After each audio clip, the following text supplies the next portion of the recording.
Hello, my name is Hugo and this is Hugo's Desk. Just wanted to give a small intro to this video because as you probably noticed, this video is 2 hours long and I do apologize for its length, but I really appreciate the great conversation we had on this panel. So first of all, I would like to thank Jay for inviting me, of course, thanking to Cave Academy for organizing this great event, and of course to all my other fellow speakers and the Visual Effects Society on the London branch, which supported this talk as well. But this was a really cool conversation, I think, and it touched on a lot of really important topics. We talked about gaining confidence on speaking out to other supervisors and to other artists. We talked about how to find your voice, We talked about dealing with feedback, sometimes with bad feedback and with good feedback, of course. Dealing with supervisors and especially authority. We also talked a lot about arguments. Sometimes arguments are inevitable, but also you should always try to walk away from them. We talked about bad communication and communication skills. Also, it was really great that we actually talked about the fact that sometimes leaving a company is actually good for you, and it could help you evolve to other places. We also talked about updating yourself, getting some core skills, crunch time. We talked a lot about that. We did have some uncomfortable conversations to the end of the talk. We talked a lot about unions and how unions kind of are helping but also not helping because of some political interests stopping their entire power. So please do check that out more to the end of the video. I think it was getting really juicy at the end, but unfortunately it was already 2 hours long. We also talk a lot about ageism, how the fact that sometimes people that look too young are not well treated in the industry, and that people that are a bit older are also not respected in the industry because there's always this quest for younger blood. So I thought it was a wonderful conversation. I loved the panel. It was great talking with all of you. I can't thank Jay enough for it. So, I hope you enjoyed this talk. And don't forget that all these topics that I just mentioned, I have left chapters on the description below, and you can see them on the timeline of YouTube. So if you don't want to watch the whole thing, you can just skip to a specific topic that interests you. As always, at the end of the video, you'll have all the credits of my Patreons, which I have to immensely thank for all the support they gave me over the years to maintain this channel alive. Don't forget as well that I have a second YouTube channel, Hugo's Desk Live. This channel is completely dedicated just to my streams on Twitch. If you do want to support the channel, please consider becoming a Patreon or maybe a member on YouTube. Anyway, I'm already talking for so long, so here's the panel. Enjoy.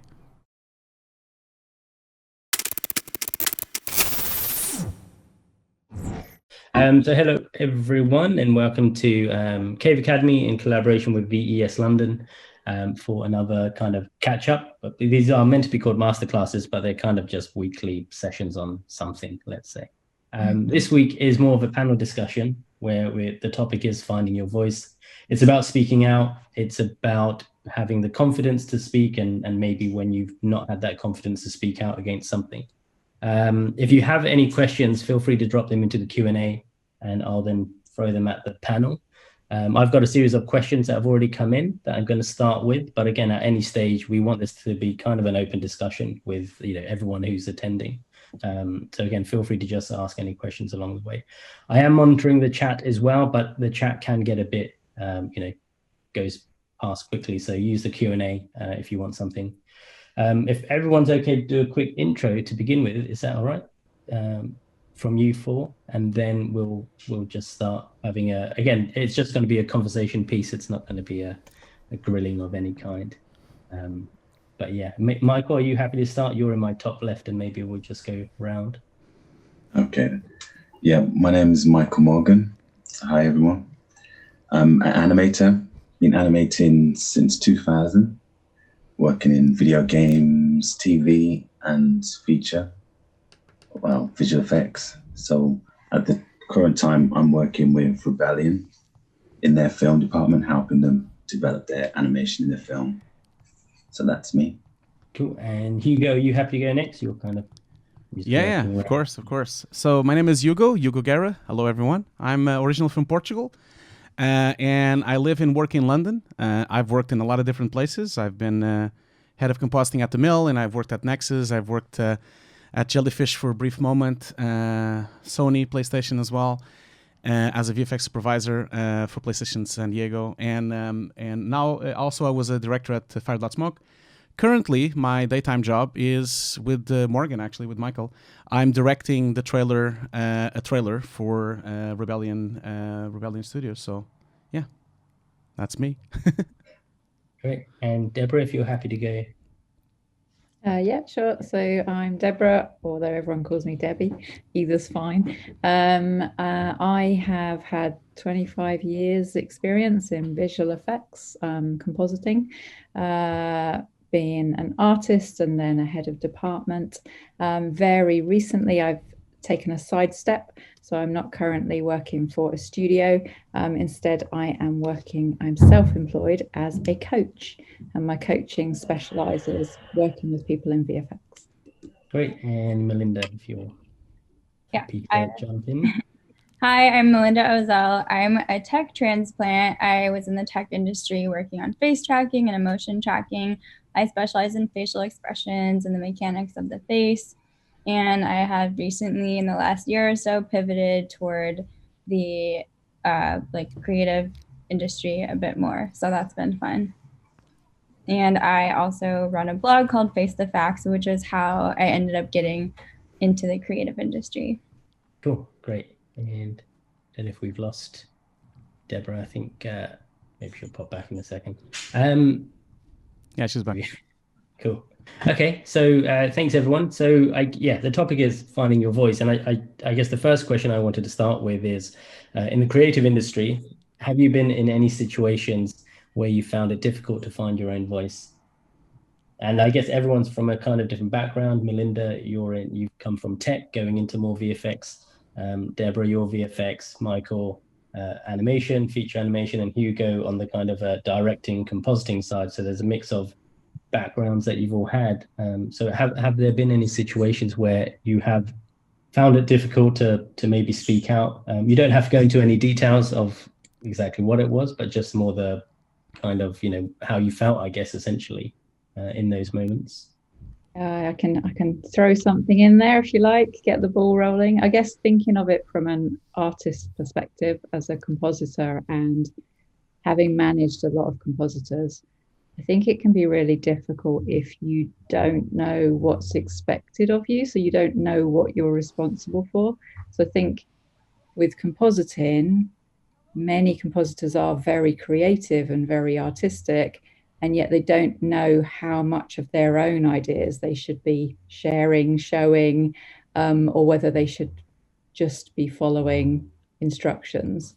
So I think that's probably the most common example that I've certainly felt as an artist and have seen, and that can be quite a difficult thing to navigate, I think.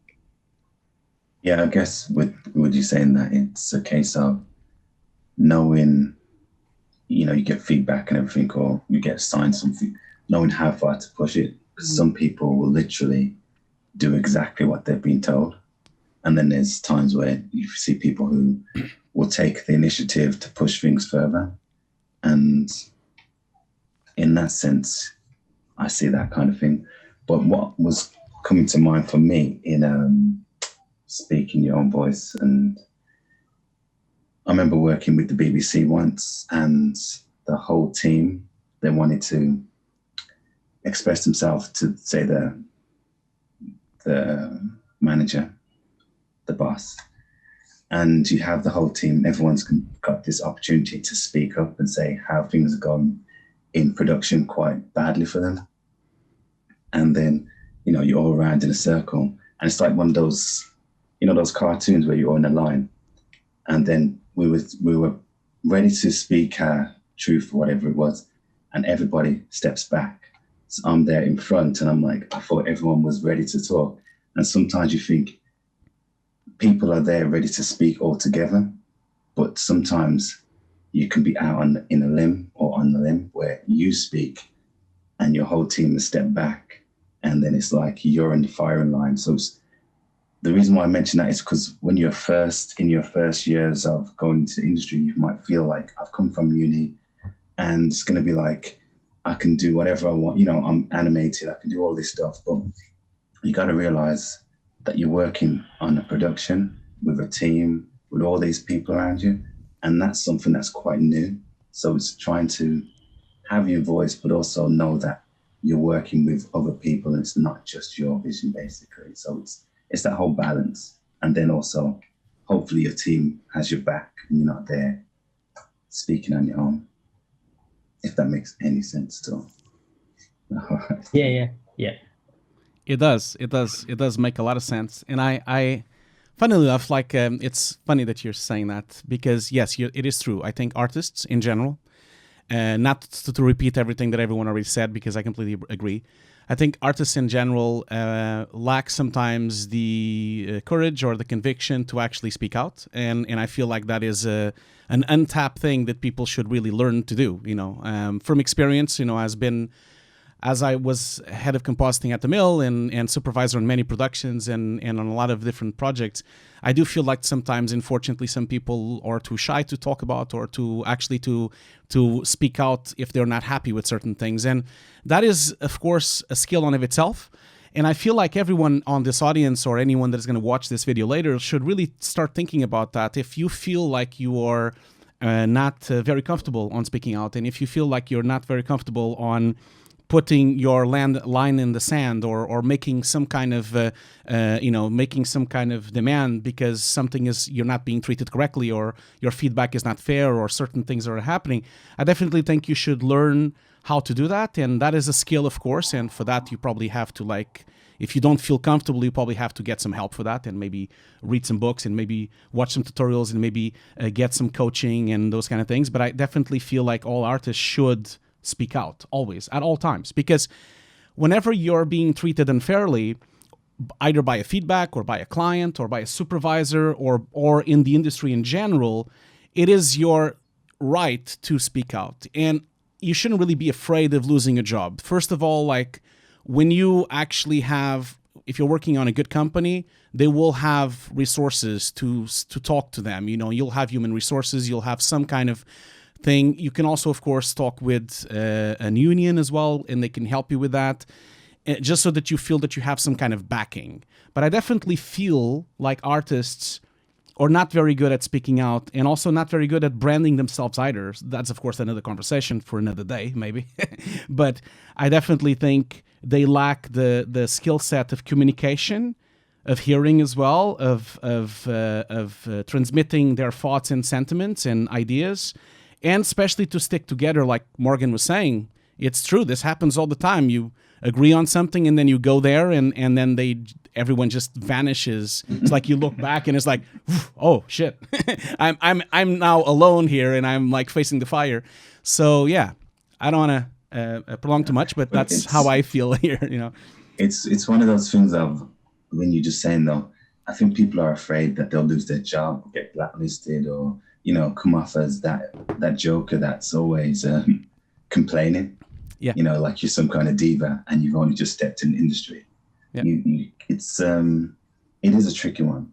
It is a tricky one. Yeah, definitely is. I feel like another thing is like your perceived level of power and who you're speaking to. Are you speaking to someone of authority?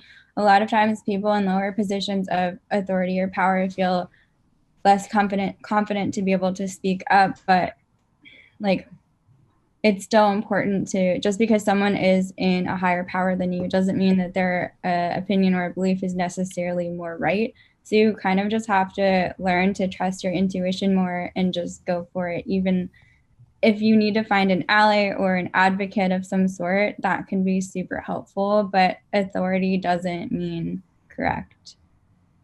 Yeah.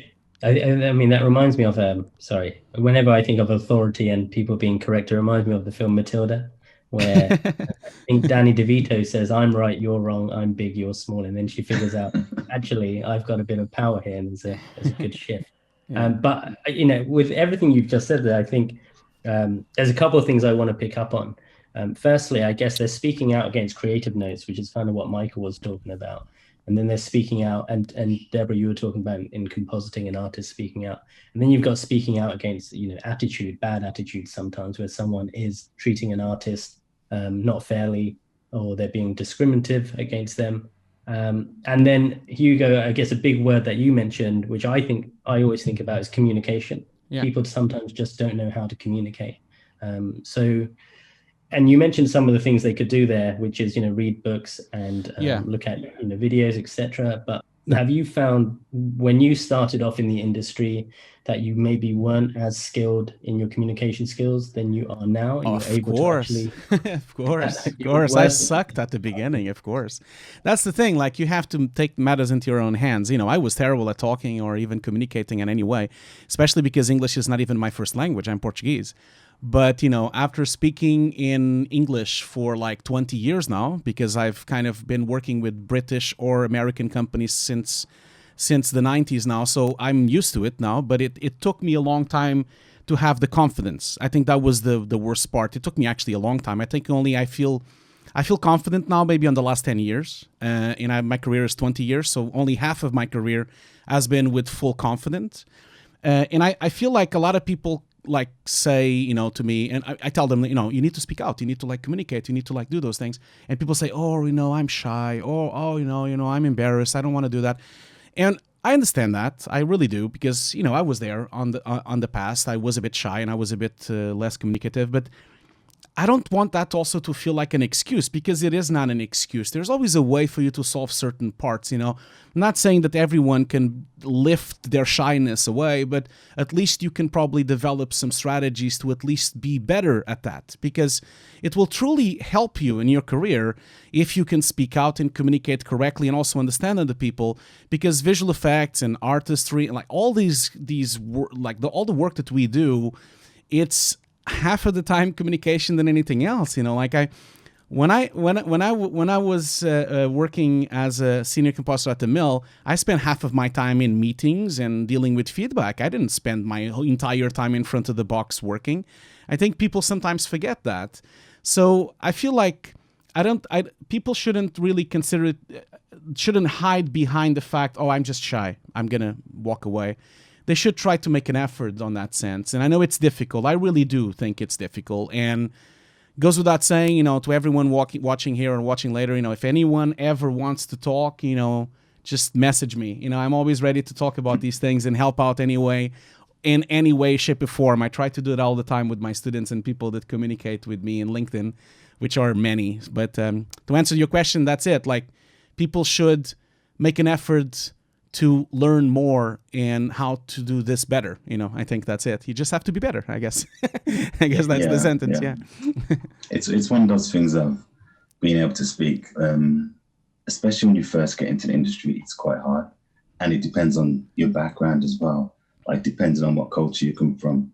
Like me growing up, it's be quiet basically, and you don't want to be seen or heard or kind of thing. You must be seen but not heard. That's it. And it's the whole case of people that talk too much don't really know much. That's kind of our culture. It's like it's like what you call it? Empty vessels make the loudest noise. So depends on your culture. Some cultures are people speak a lot. Some cultures they don't. It's all about action. So you kind of look at the hierarchy and think, if this person's my supervisor, my lead or director, they know so much. So I'll just listen to them, take everything that they say, and I won't question it. I will just do what they say. Even if they lead me down some path that's taking you, somewhere dark and dangerous, but you think to yourself, I'm not going to question it because they're the person put in charge. And some people really won't question things, or they might talk to themselves or talk to colleagues, but they won't really try and speak up about it. And with that, how do you get those people to get beyond their shyness and their culture, whatever, in the sense of, all right, I know that this isn't the best for me. I need to have that communication, speak to somebody, and try and get that back and forth. I know me now, I can speak, whatever, but me entering the industry, nah. It's like even the last 10 years, I'm a different kind of, the way I communicate now is very different to how I communicated 10 years ago, 20 years ago. So I'm always evolving. So I can imagine people are always getting their voice in a different way and going to the next level. All right. That's all I can say. Absolutely. And just to give a little extra note of what you just said, I am not saying that everyone should like talk too much, not at all, you know. And I do talk too much because I'm Portuguese. That's just a fact of life. But the thing with this is that I think people need to learn how to talk in the, like, you know, just like you said, talk on the correct times that they need to talk, and really choose their times, and actually when it's needed to say something.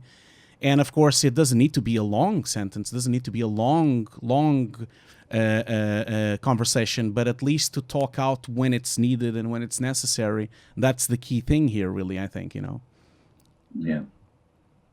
And so a lot of this talk has been centered around like kind of like creative opinions, but also there is the other side where there's behavioral problems of people from like higher up, or you think someone has treated somebody poorly or treated yourself poorly, and there's so much fear about work politics that people don't want to speak out because they don't want to offend someone. I've actually been lost the ability to gain a position on a team because I offended somebody in work politics by speaking out for something that I thought was right, but I don't have any regret for that because I don't want to be on a toxic team like that anyway. Sometimes you just have to make a call, like, do I want to do something that feels right, or do I want to sit back and make it harder for all the people before me, or all the people after me? Because if you don't speak out, then it's like whatever toxic behavior is going on, that's going to continue until somebody else speaks out. So you're just as much responsible as the next person is to do something about it.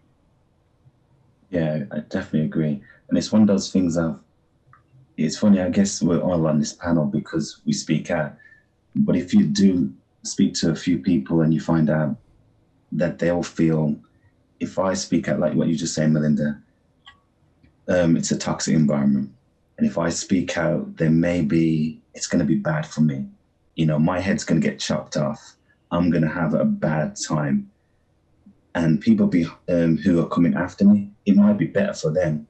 But should I really destroy myself for the greater good? It's kind of like, you know, just imagine most people are going to think, I get, someone mentioned, is there a blacklist? Yeah, there's a blacklist. There's a list of people that will block you. You know, you might offend somebody and say something, and then they want to say, okay, I'm going to poison the well, block this person because they are too conflicting, they get your back up, basically. They don't go with what you want.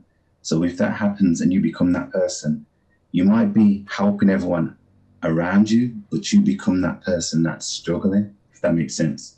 And then you think to yourself, do I want that life, basically? Yeah. You know, Galileo, he got the sun going, but the thing was, what happened to him? It's like, do you want to be the person who makes things good for everyone else, but not for yourself? It's trying to find that balance.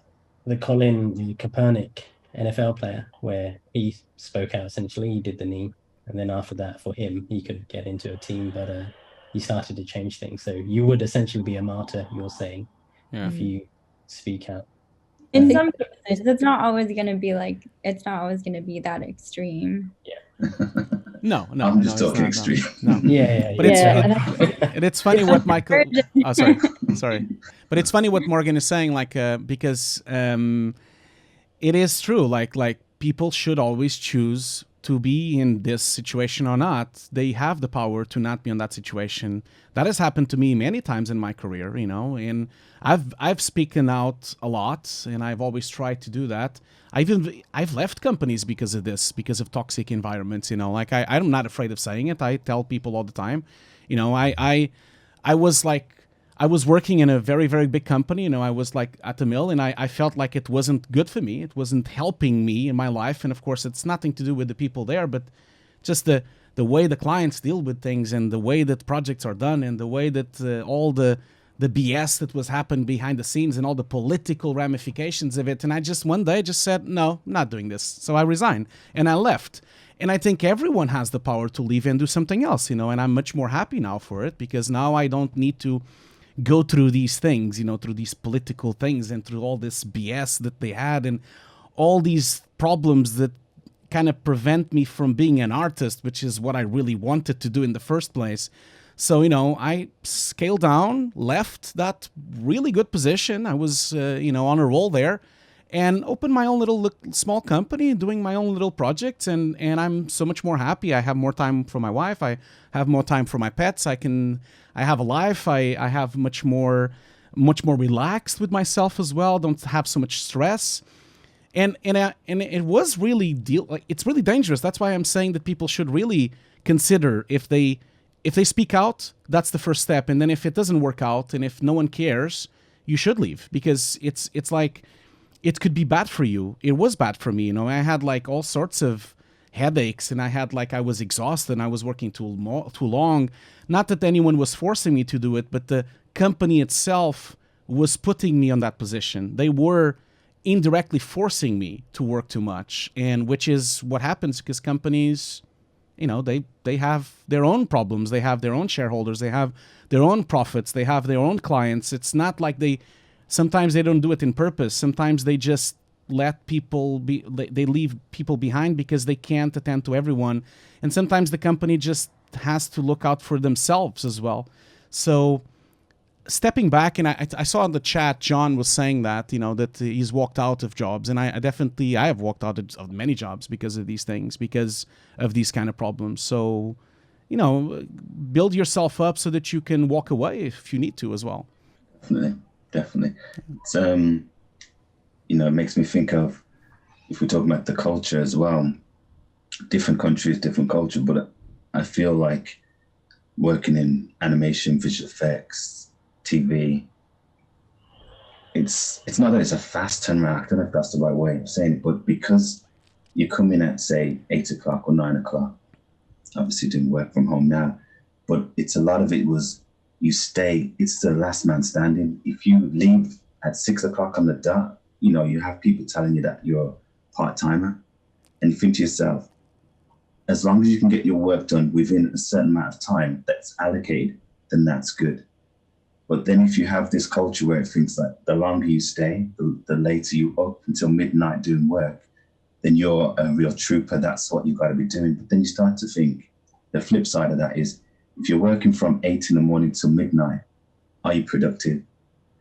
But most people think you've got to do this long stretch of hours. So when you're not working hard and working solid like that, then you start to feel like, am I doing the right thing? And other people are then perceiving you as, or this is how you think it is, that if you're not doing those long hours, you're not going to climb up the ladder. You're not going to be someone that's going to get promoted. So you start to do all these ridiculous hours.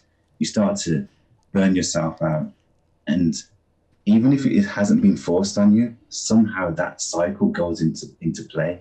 And people that come into the industry start to do those hours, start to work like that. And everyone around them thinks that this is the norm. So those kind of things, I feel, even if they're not said, they are somehow injected, and people continue that kind of cycle throughout it. So having a voice to stop that kind of thing is a good thing if you can just balance yourself and work within the time allocated. I guess for having a voice for something like that, because I remember seeing some people working and they'd have a film on in the background during the day, or they'd have a Twitch on in the background, or they're watching someone play a game.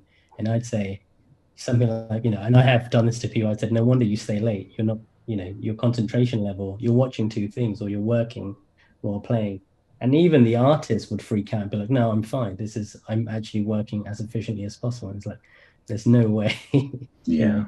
I guess sometimes artists don't help themselves, right? Because they aren't being efficient and they're not being honest with themselves to say, I am working, I can do a 9 till 6, I am being efficient, and then I'll go home. Instead, they'll make their day longer, make it seem like they're sometimes working. Not everyone, again, there's obviously people who will have to, or they end up doing long hours and it's all work. But I used to find it interesting where people would play or watch someone playing a game in the background and then say, I have to do overtime because I've got too much work. And just think, yeah, I agree. I mean, I think the strongest artists are the ones who can complete everything they need to do in their regular hours and say so. Comes back to, I think you were saying, Michael, earlier about kind of raising your profile, or speaking up, on behalf of what you're bringing to it as an artist. And I think one of the things you can do is say, yeah, I've done everything I need to do. I'm going home. It's 6 o'clock. Yeah, and I say this to combat that it can seem that everyone's working late, but that's a vicious cycle, isn't it? And I think actually the best leaders, and whether that's your supervisor or whether it's an artist, are the people who say, I'm working efficiently, I've done everything I need to do, and I'll be back tomorrow and I'll be fresh.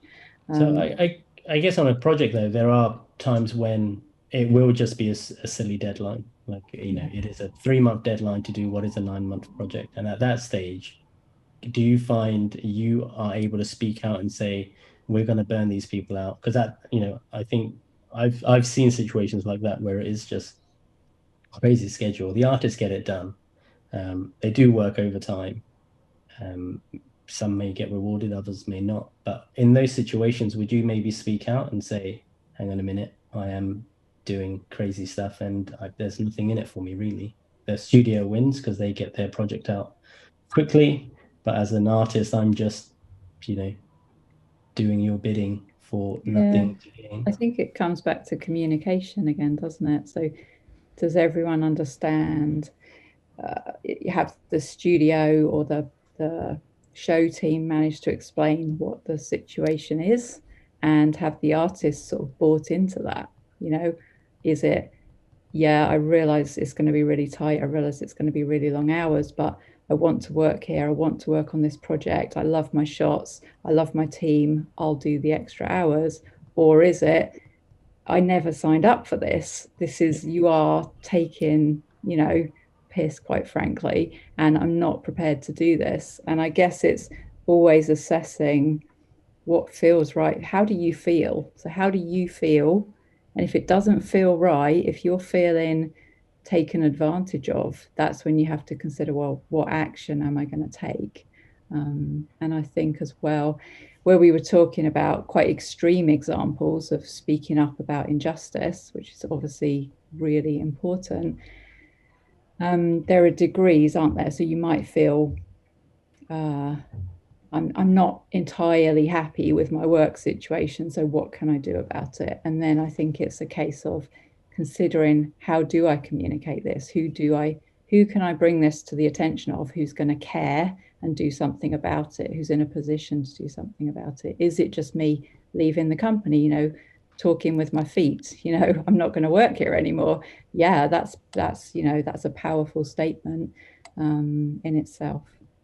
Yeah, I have to, sorry that I'm going to go a little bit back, but I have to disagree with Jay. And I have to say this because, Jay, I know you were saying about people watching Twitch and watching other things in the background, but I think it's a bit too generic what you're saying, because a lot of people do have to use other things to actually stay focused. I have met people that need to have something on the background, that need noise, that need communication, need other things on the background, like either music or a podcast. Because this is a dangerous road that you're mentioning, because, okay, a Twitch stream is bad, but what about a podcast? Because no one knows if you're hearing a podcast or not. So is a podcast bad, or is it good, or is it not good? This is a bit dangerous for me, I think, because I've met a lot of people that only concentrate when they're watching something else.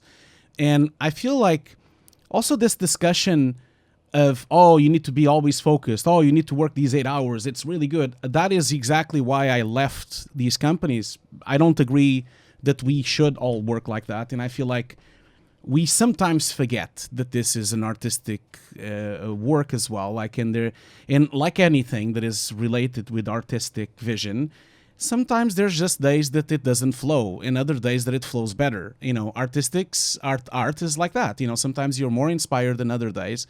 Obviously, if you're doing something very mathematic or something very repetitive, it's a different thing. If you're doing an extensive rotoscoping, or if you're doing a very complex key, or doing a script, or doing Python programming, or those are obviously different things. They're not as artistic as the other parts. But if you are developing a shot, like a light development, or if you're doing look development, or if you're finishing a shot, or doing color correction, or finishing a final look, or even editing something together to tell a story, I've had days that I can't do it, and I had to wait for the next day to actually make it happen, because artistic inspiration comes and goes, unfortunately, and I think sometimes people have different methodology to get inspired, and sometimes they have to have something on the background, and also sometimes the hours don't work. For me personally, and this is of course my personal vision, please do not take this as something you should do. I don't like to work in the morning. I don't. I hate it. I cannot work in the morning. I don't operate in the morning. I'm a night owl. I only work in the night. And so it was always a struggle for me to come into the studio at 9 in the morning. And now that I have my own company, I just don't. I start working at around 11 or 12. And then I finish working maybe at 7 or 8. And then sometimes I work a little bit more after dinner if I have something else still to do. Still work my 8 or 9 hours, but I just stopped doing that kind of schedule because it didn't work for me. And it was just not... I was kind of putting myself into a position forcing my creativity forward. So sometimes I feel like people forget that, yes, sometimes this is a factory work, but sometimes it isn't. Sometimes it's also highly artistic and inspirational, and it requires a different mindset to go through it, And you're saying that is understandable because we're all creative. It's that whole thing of I keep saying 8 until 6 or 9 till 6.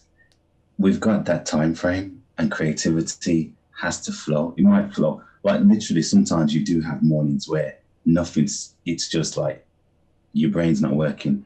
And then after lunch, you're prepped up and you have a good afternoon. Like from 2 o'clock onwards, that 4 hours has been amazing. Because let's think about it. When you're doing an 8-hour shift anyway, only 4 hours are going to really be the main productive part. But it's a case of, if you've got that time frame, you can't have people then just thinking, wow, if I become productive at 2 o'clock till 6 and I've had the best time there, that now I get at 6 o'clock, I get that 6 o'clock feedback. When they give you feedback at the end of the day and go, we need this by the morning, and you think to yourself, okay then, but you stay late, and then the morning comes and they go, actually we don't need that. But if you didn't do it, you'd be screwed. So you do it, you do your late hours.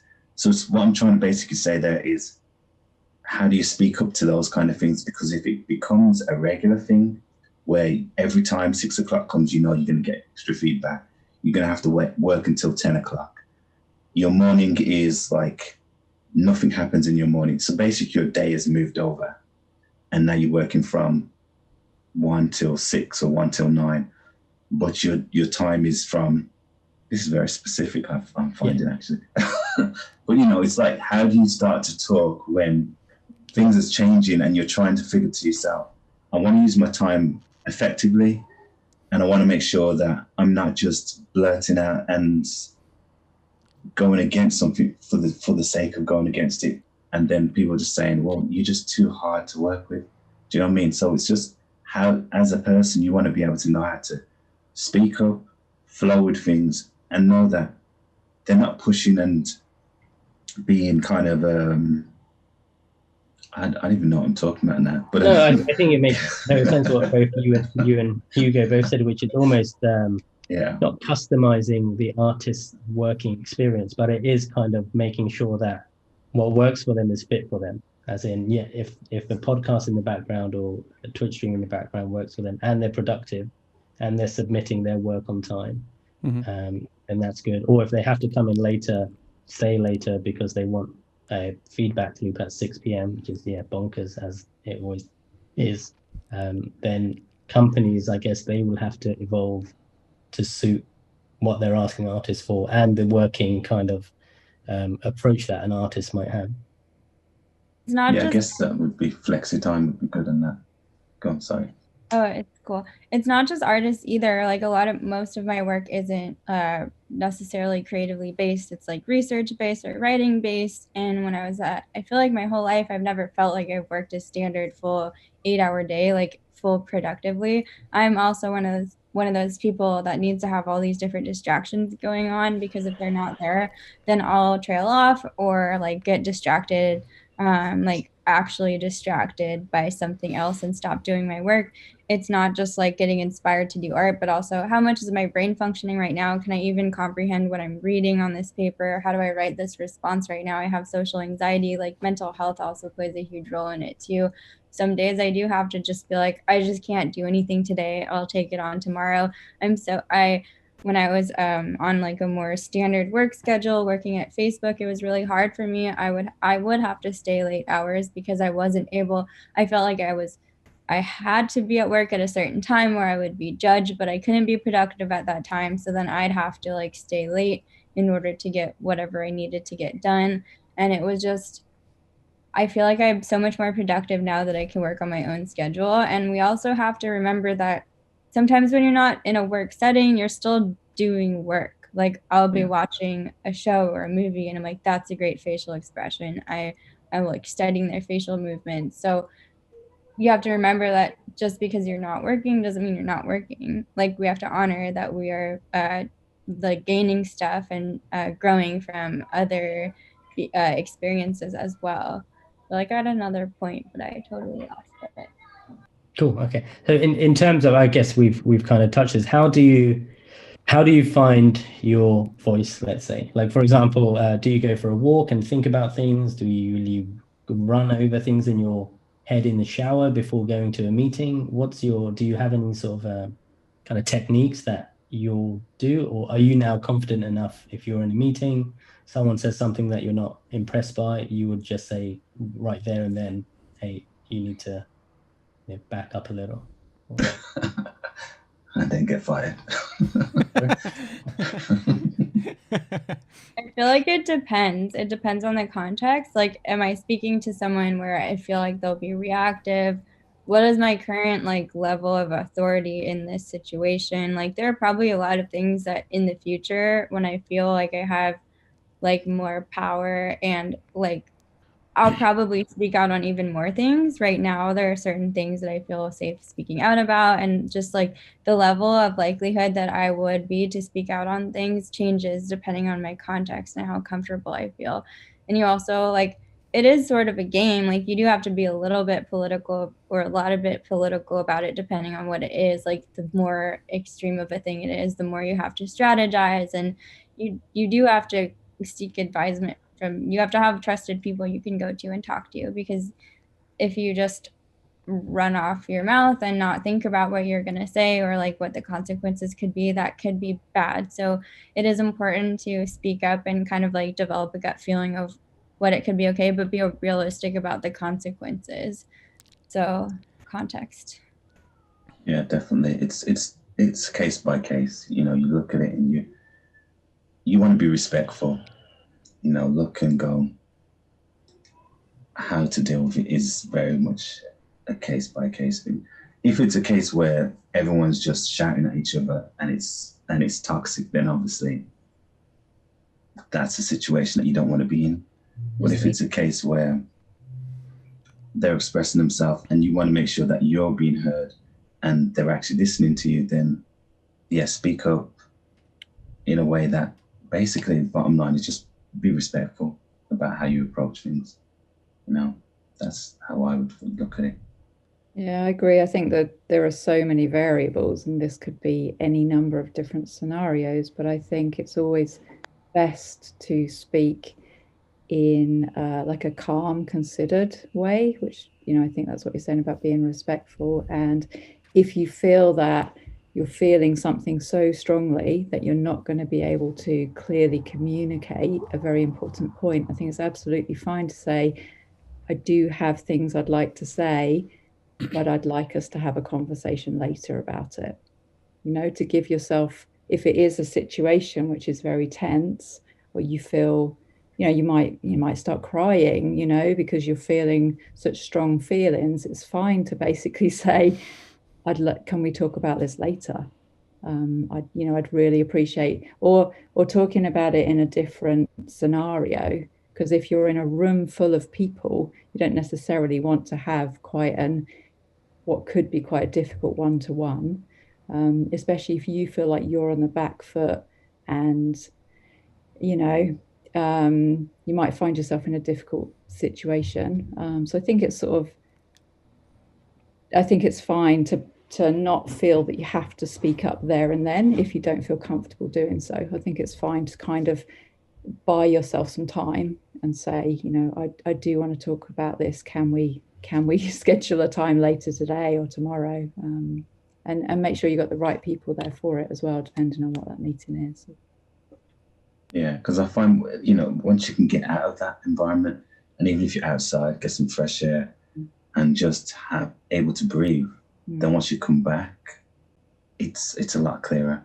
But if you try to respond there and then, I'm not saying you have to be calculated and just always hold everything in, but it's the case of, you know, if you're just reactive, then it's going to be radioactive. It's just going to be the worst response that you can give. But if you have time to think about it and go, that guy or that woman was a joker, then you can at least come back with a better response. But then again, on off the cuff freestyle, you can. it's all case by case at the end of the day. It is, because there are situations where you don't have time for that. You know, like I can consider many situations like that when I'm on set supervising, where we don't have time to, can we schedule a meeting tomorrow to talk about it? No, we need to film it now. So sometimes, unfortunately, we need to like have discussions. And sometimes I also feel people are too afraid of having debates and discussions. Sometimes it could get heated. That's fine. I mean, sometimes it is impossible to get away, especially in high stress situations like being on set or filming something that it has a timestamp on it. But Michael, you are absolutely right. We just need to keep calm and try to be respectful. But sometimes the other person is not respectful. So sometimes you do have to like just say, you know, you need to shut up now, or you need to like put the person in place, because there's no other way, and you just have to film it, or you just have to solve it right then. And then you could always have a second story, like okay, let's have a meeting later on to debrief this so that it doesn't happen again. But I've been on many situations where I had to get into an argument and there was no way out. You know, I had to do an argument and the person was giving an argument and we had to decide something very, very quickly on set, and we had to finish off in arguments. And obviously I always tried my best to talk with the person after and see if we could get it, like basically improve this situation so it doesn't happen again. You know, I think that is the case, at least for me. Yeah.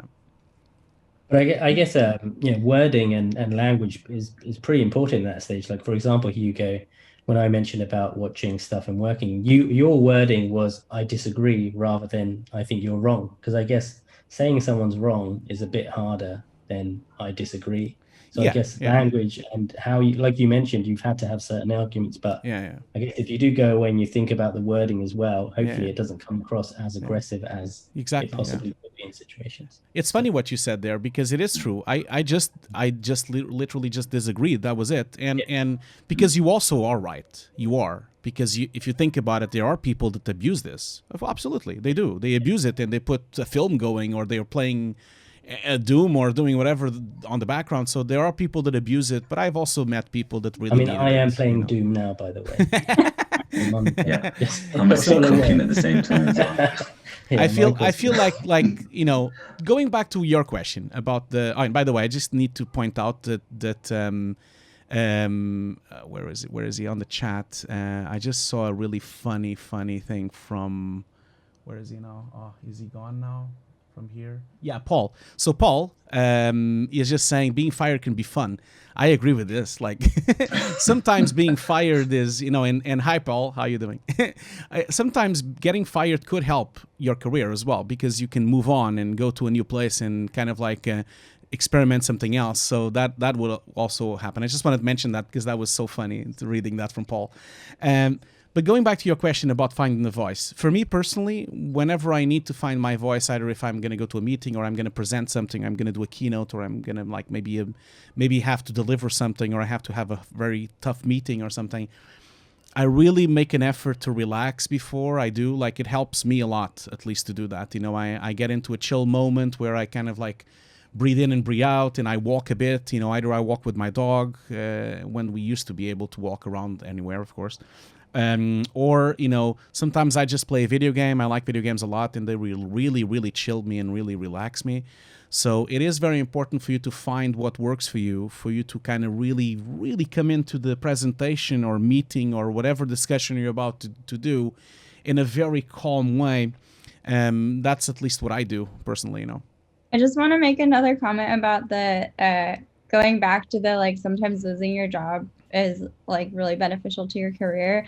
Anytime I've had an upgrade in my career, it's because, like, at Facebook, I was on like a contract for 2 years. Then, like, they created a short-term employee thing for me, and I left there because that was coming to an end. Then I got a higher position somewhere else, lost that job from the pandemic, and then that's when I started doing all of the stuff that I'm doing now, which has been the most fun and most fulfilling part of my entire career, and I would never go back.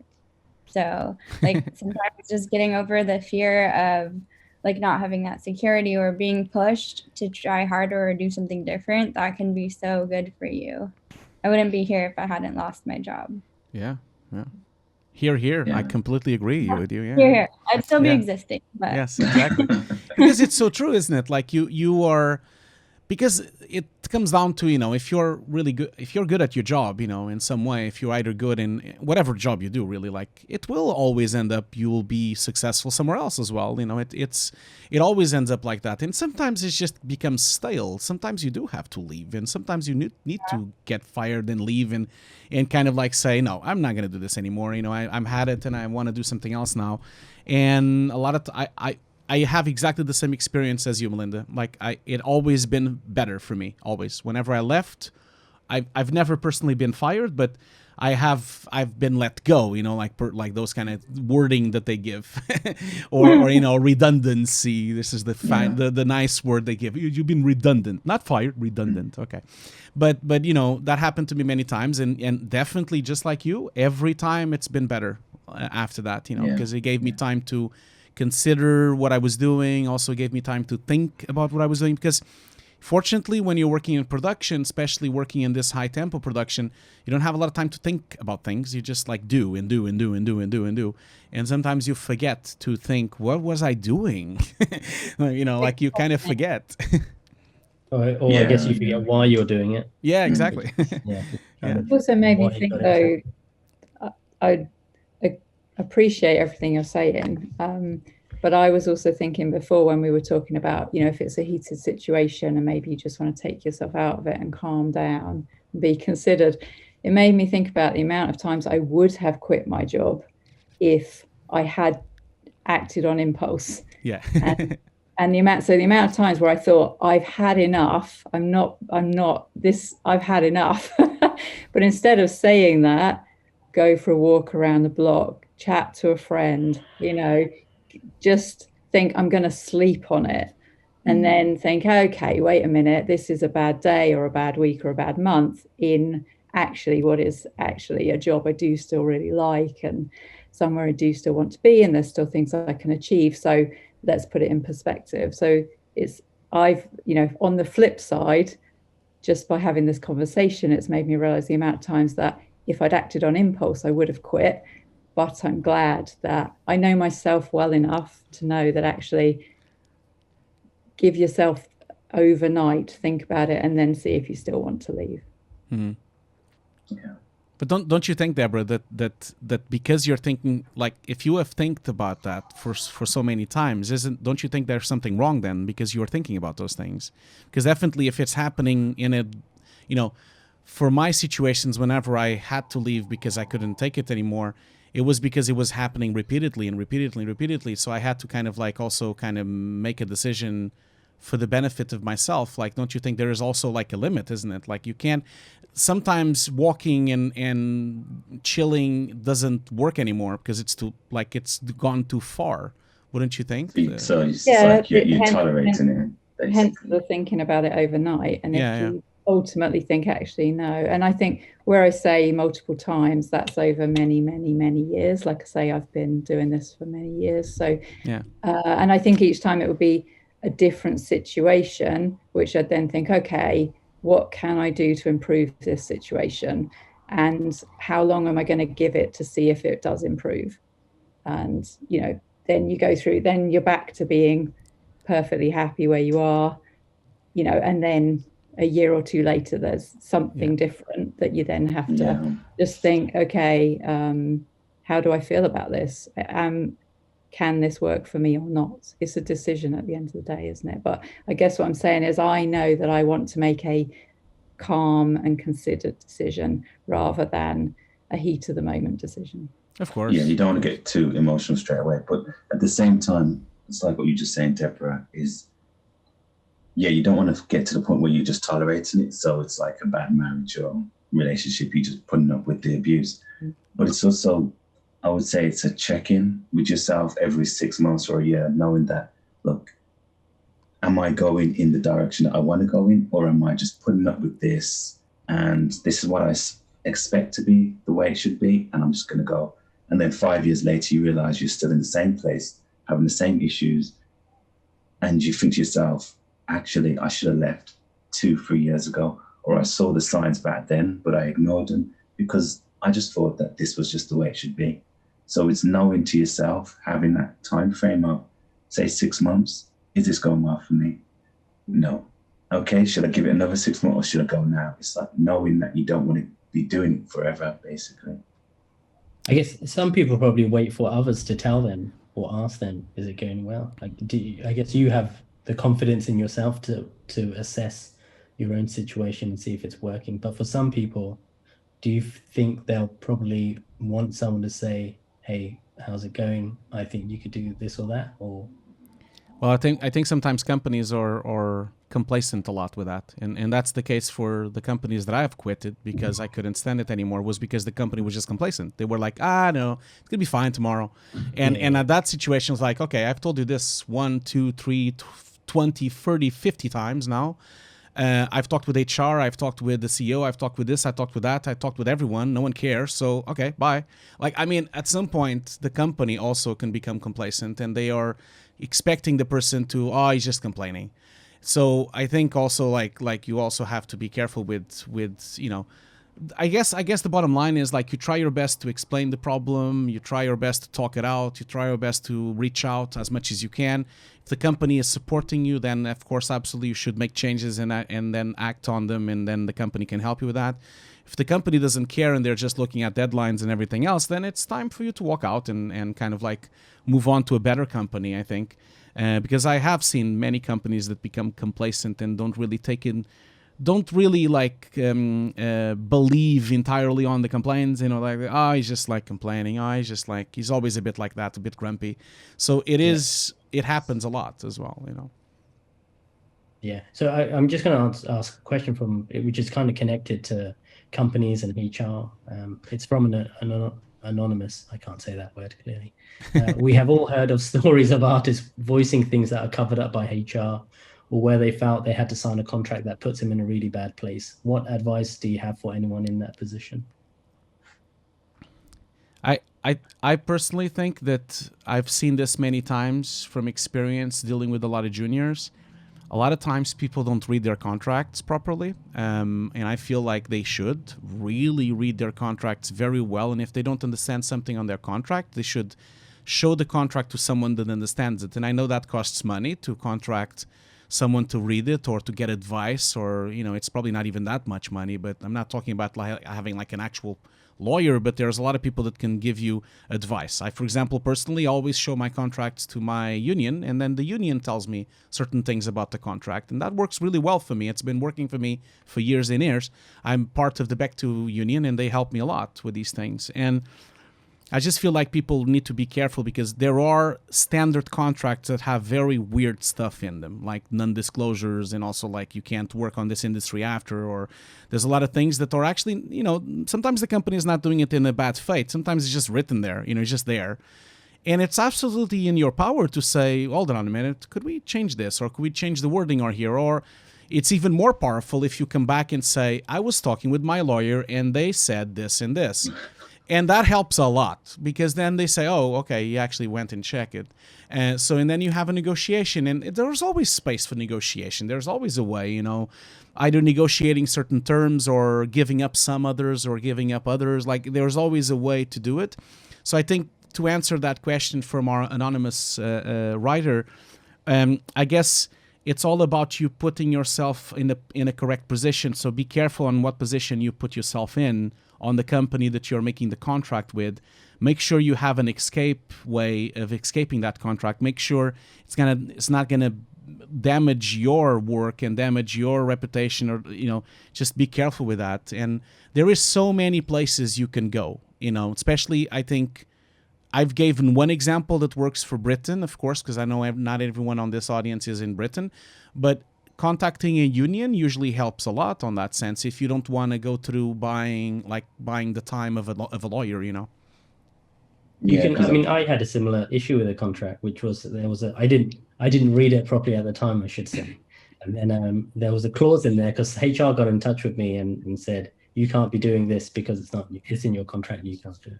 And I had to ask, when I read the contract properly, where in the contract is it? And then I asked, now can you explain that to me in normal language? Because it's written in such a way that makes no sense. And they have to then kind of explain that, So you can ask them to break it down simply. I would say that's a good thing to get other people to look at your contracts. Yeah.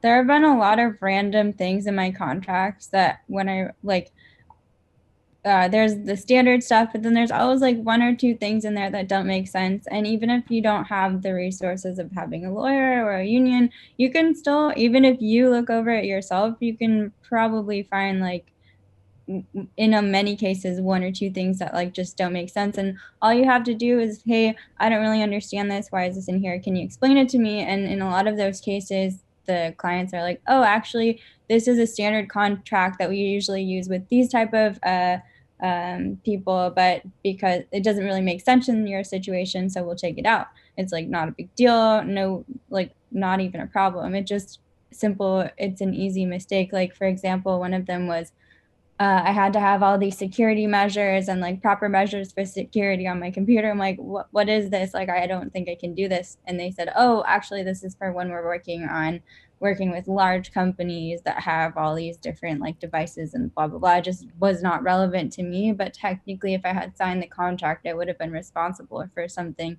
that was absurd for one person to be responsible for. So read your contracts, and even Googling certain language terms can be useful too if you don't want to take extra measures of precaution like lawyer or union.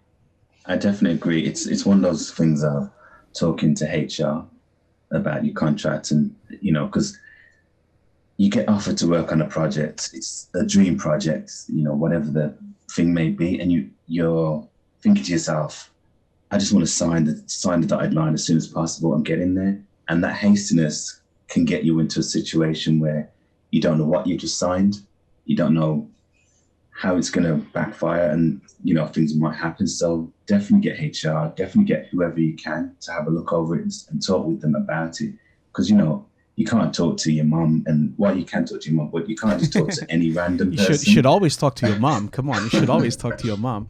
Talk to some joke on the road and say, is this right? It's a case of making sure that there's clause in the contract that you understand, because I've had contracts where it's a case of you sign up with us, and when you leave, you can't work with another studio within X amount of distance, and you realize you stand there and you go, but all of the studios are next door to each other. So what you're telling me is I can't work anywhere else after. So those kind of things you have to talk to them about, and you might find out that actually that's just not even acceptable and wouldn't stand up in court or whatever. So it's always finding out if what you're signing is actually beneficial to you, if it's even legal, or if it's just something that was put in there because it's been in there for X amount of years. So yeah. It's funny you say that, Morgan. That's on the chat. People are talking about that and completely agree. I know that some people think it's normal to have clauses that saying that you should not work in this industry after 6 months, but it is not normal. It is something that should not be on the contract on an artistic development like visual effects or animation or editing, because otherwise, what are you going to do? Like if you can't work in a company 6 months after, Now, I completely agree if you're working on a product or something that can be a competition factor, or if you're going to work on a competition company that is selling the same thing, like if you're an engineer and working on some kind of product that then you could just go to another company and build the exact same product. Those kind of things are normal. But isn't that like you work at Google and then you go to Microsoft and do Bing? I'm sure that happened. Yeah, but I'm talking more about, like, of course, obviously I can only speak for my own industry, of course, but my own industry, I would never, ever, ever accept a contract that would say, and I've seen those contracts and I didn't sign them. I just said, I'm not signing that. Sorry. Either you take that away or you can find someone else. And a few times it happened. Sometimes we walked away and I left, and other times they've changed it because I just couldn't accept the fact, okay, 6 months I can't work? What are you talking about? So those are the things that you need to, like, really make sure the contract works for you. That's the thing. It's just like all of us are saying here. You just have to be really careful with what you're signing, and just it's dangerous to not even read it. I've seen people just sign it, not even checking it almost. I've seen people doing that, and I'm like, what are you doing? What are you doing?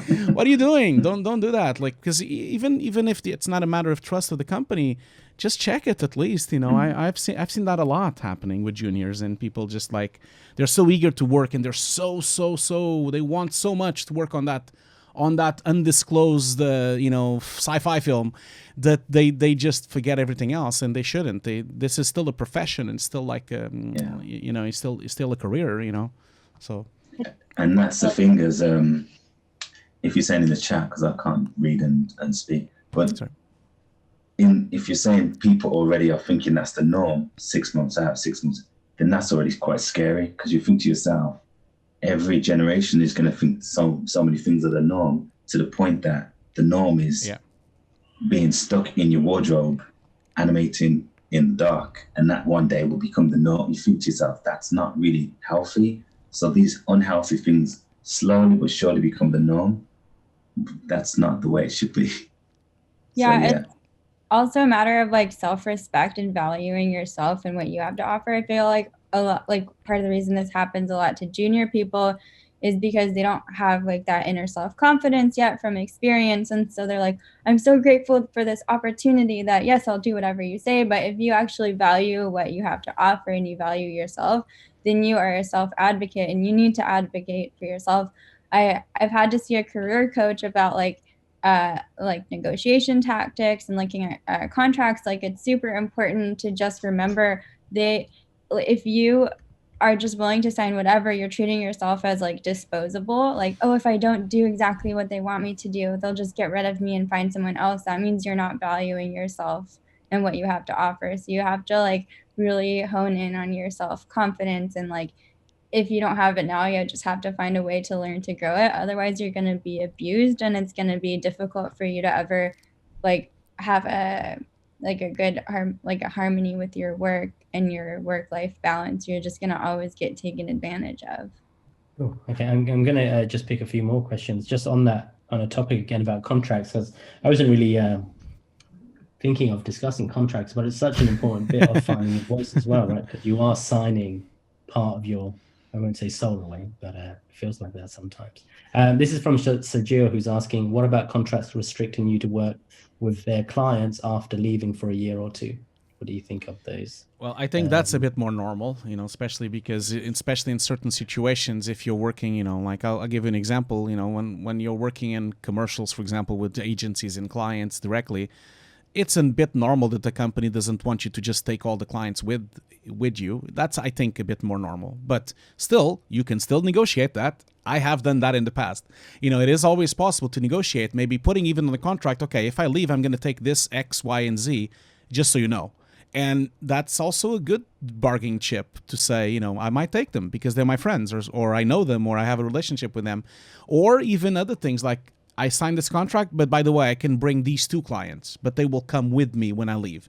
There's so many ways of dealing with this, but definitely I think that is a bit more normal when you're dealing with direct clients, yeah. Yeah, and when you're saying, like, with contracts as well, like, all of us here have got X amount of experience and years behind us, so we are better with negotiating, better with talking. And I think that is one of the things that's hard, is when you come in, especially for your first 5 years, contracts are going to be one of those things of getting past that eagerness and going, all right, because we think to ourselves, if we don't sign this, someone else gets it, we don't get the job, and we're just not going to get anywhere in this industry. So we sign it, and then all of a sudden we listen to podcasts like this and we go, I should have listened to them. But at the same time, if I listen to them, how am I going to get a job in the industry if I scrutinize every contract and everything that I'm reading? So it's trying to find that balance where you do read it, make sure that when you are signing and when you go into it, that you do know the implications of what's going to happen if you go in there, and not just going in there blindly. Now, then there's talking about negotiations, which I know when I first started out, negotiations, I don't even know if I could even spell the word, because it's one of those things of talk about money, talk about contracts, talk about rights, talk about this. It's too much. I've just come out of uni. I have no idea how to even sell myself, never mind know how much value I bring. So those kind of things are quite hard, in finding your voice in the early years, because you think they can just get anybody else. Why me? I'm not that special. And then you start to think that kind of terminology, basically. That, how do you get over that? Was that a rhetorical question? Yeah. I just ask random questions. Yeah. Okay. I thought you Okay. were gonna answer. Let me so I just ask another question from the chat. Where is it gone? This is this is from Arthur, who's asking, what do you think of the rigid hierarchy in creative companies? And maybe differently to that, the everybody helps everybody mode isn't a too generic way to deal with teamwork. Think of the rigid hierarchy. I guess the main question is, what do you think of the rigid hierarchy in creative companies?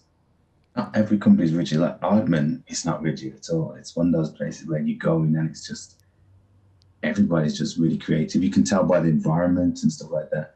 So that really feels creative.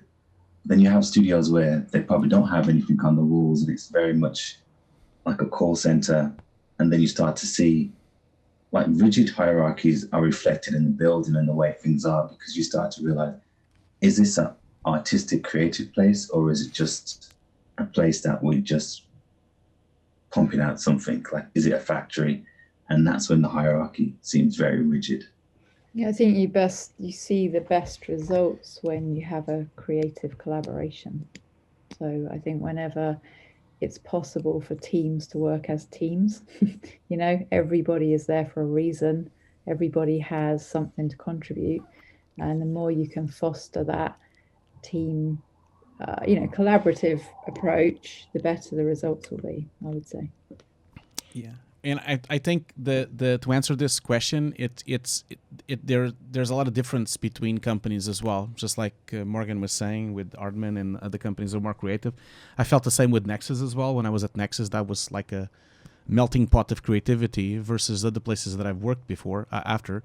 It also depends on what you're accomplishing. If you're working on an animation studio, or if you're creating something highly creative, if you're working maybe on a commercial environment, it might lend itself to have more creativity bouncing around. But if you're working on a film that has a schedule and everything creatively has already been decided, there's no really room for having creativity. It's more like a factory. And I think people do forget that sometimes. They do think that they're going to go into the film industry and they're going to be all, everyone is just going to like get together on a table and like, yeah, let's just do this. Yeah, let's just do that. No, it doesn't work that way at all. Like, everything has already been sorted out in concept. Everything has already been sorted out in animatic, everything. So you're just going to be there doing factory work. Yeah, you're going to be pulling the levers and making it happen. And there is, of course, some spice of creativity here and there when you have to make decisions or changes or little things that happen during the time. But obviously, the bigger the company is in developing really large-scale visual effects, it has to have an hierarchy. It has to be like a military institution. Otherwise, nothing would ever get done. You know, like no one would ever finish anything if you don't have some kind of person in charge. Unfortunately, you know, you do have to have the generals and the sergeants and the lieutenants, and it has to be like that. In this case, I'm talking about, like, you know, producers and line producers and supervisors, and they have to exist, and you have to kind of follow orders. There's really no much going around that, because otherwise you're going to jeopardize the deadline.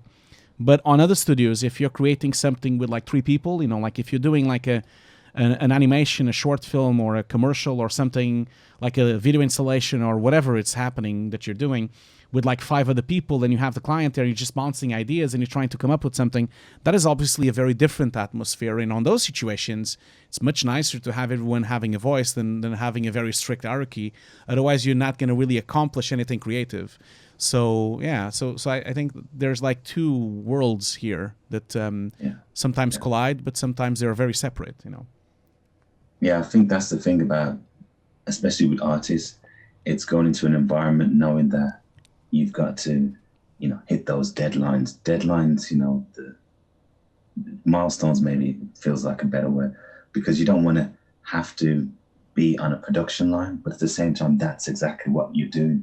You've got to deliver something. So if you get into your head that you're going to be this whimsical kind of airy-fairy creative, then it's going to feel like you're being restricted and put into a box. And I think that's what happens as well. A lot of artists do fight with that they're trying to be in some kind of production, but at the same time, they want to keep their creativity going.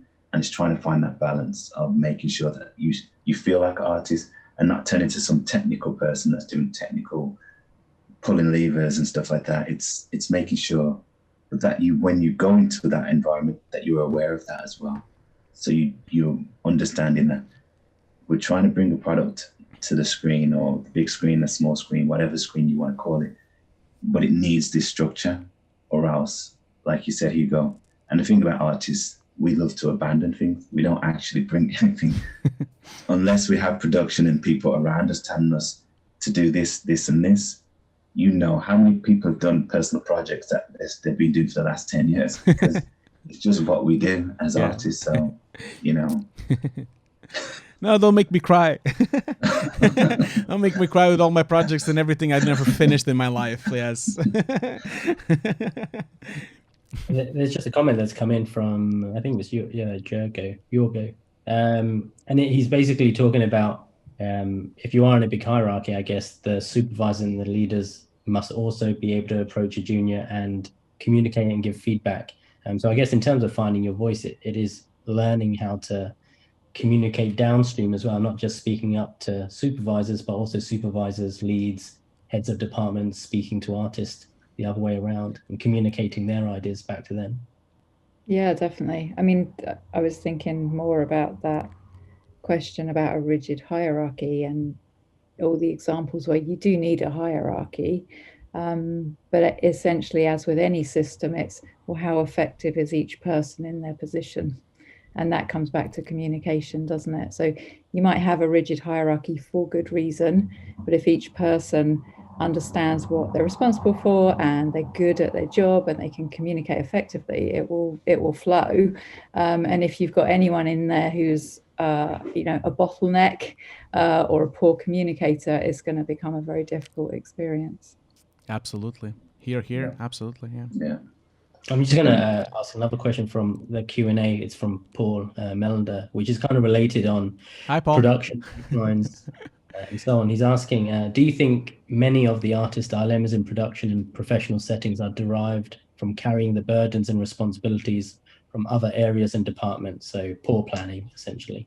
And if so, are we problem solving and fighting battles that are not our own? Yeah, I mean, I'm compositing, so yes. yes. Yeah. Oh my God, yes, that's absolutely, yeah, that's right. Me and Debra are the compositors here on the group. Like we can attest to that for sure. Yeah, and so unfortunately, that is really the case, Paul. It is really the case, and but sometimes you have to fight them, I guess, don't you? Like there's no other way around it. Otherwise, nothing will really be accomplished. I'm curious to hear. Yeah, I'm curious to hear what you guys what do you guys think about that? Same thing happens in tech. Like a client wants a product by a certain date, the people in like sales or whatever, or higher ups will be like, yes, we can deliver that. We want to satisfy this client's needs. But then the people who are actually like in the trenches doing the work are like, this is completely not realistic. So then they're not meeting deadlines. And it's like, well, maybe you should have talked to the people that are actually going to be doing the work and made sure it was possible before promising it to a client, and then ultimately we deliver a poor product that doesn't actually work because we didn't have time to make it a quality thing and do what we were supposed to do because pressure came from out of our control. That happens everywhere. Yeah. Sorry, Yeah. Michael, go ahead. No, that's I was about to say exactly those words. No, that's I had to bid on a couple of projects, and then they say, now can you do it in 2 months? And it's like, no, that's not gonna happen. Because like you say, Melinda, the end result is poor, and then the clients are angry, the company's angry because you did a poor result, and you'll say to them, well, that's the time you gave. But yeah, it's Yeah, and I think that's the case with a lot of things now. When you start to look, especially with films, and you look at something like Avatar, and everyone wants an Avatar quality show, but in a fraction of the time. So it's that kind of thing, though. You know, also you can't just throw thousands of people at a project because it's not just about throwing people at it. It's also the timing of when people come into the project and stuff like that. So there's a lot. It's funny you're saying that, actually, because going back to the original topic of this talk, finding your voice, I also feel like there's a lot of finding your voice that should happen on the upper side of visual effects in this community, because we do overpromise sometimes, and we do not have the core skills of communicating with clients. That's the thing. Because a lot of times you do need to know how to talk with your client and really specifically tell them that this is not going to be possible, that you're going to have to negotiate something else. And that's also a core skill in of its own. And you also need a big voice for that, because you can't just stand there and be taken advantage of, because a lot of times, and I'm talking from experience, a lot of times, if not all the times, deadlines were fabricated and things were not as fast as they should have been delivered. So there is always a negotiation. So many times I've been in projects where they told me, it has to be tomorrow, it has to be tomorrow, it has to be done by Friday. And then I come back on Monday and then, oh, by the way, we have 5 more days. It's like, oh, where these 5 days came from? Oh, yeah, because they're still going to go for sound, and then they're going to go for voiceover, and they're going to go for this, and then they're going to go for grading, and then they have to, like, upload it to YouTube. And that takes 5 days because someone told them it takes 5 days. So there's always the negotiation factor, and I never believe on a deadline ever in my life. I always when I always believe on a deadline if it's enough to do the job, of course. If it's enough to do the job, I say, okay, cool, this will be delivered on that day with X amount of revisions, by the way. But if it's too short amount of time and they want something impossible, I'll tell them, okay, that's fine. You want that? That's not a problem. We all love Avatar. That's okay. So how much more time can I have? And they say, oh, we can't have more. Okay, so can I cut some shots? Or can I make it worse? Or can I do this or that? You just negotiate your way.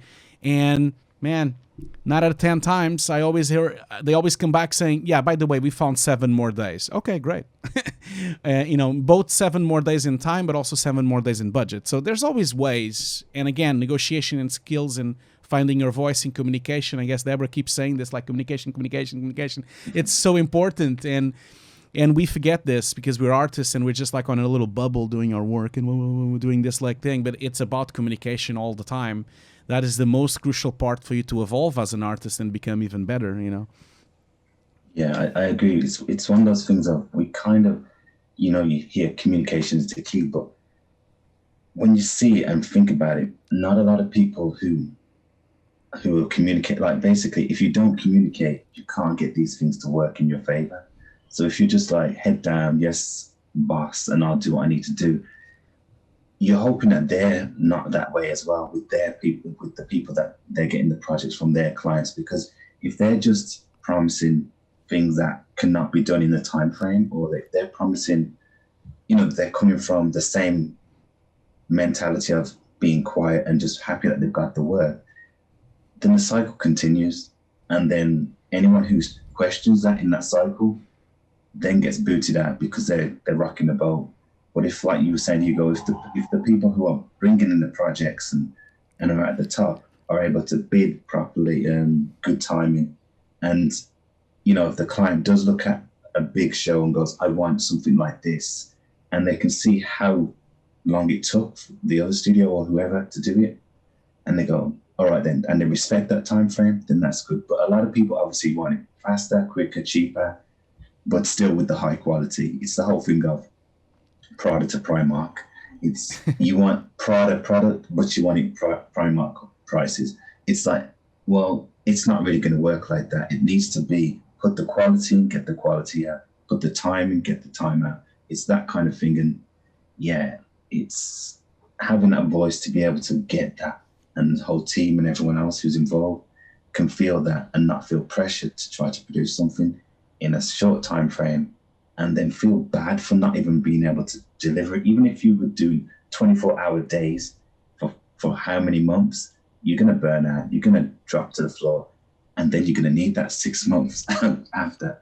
So it's like, yeah, it's I guess one crazy. of the questions I had was just about on education and training, but I guess, yeah, when people say I want it to look like Avatar, you've got 3 months, or I want it to look like a Pixar film, you got 3 months. There almost needs to be a bit of cross communication in terms of how long this stuff takes back up the chain to clients to say, if you want a Pixar film, then it's going to take you 3 years, or if you want an Avatar, it's going to take you 3-4 years as well. Yeah. So if you want something in 3 months, you're going to get one shot. One shot of Pixar. Yeah, you'll get one shot of the Avatar, but the short one, the short shot.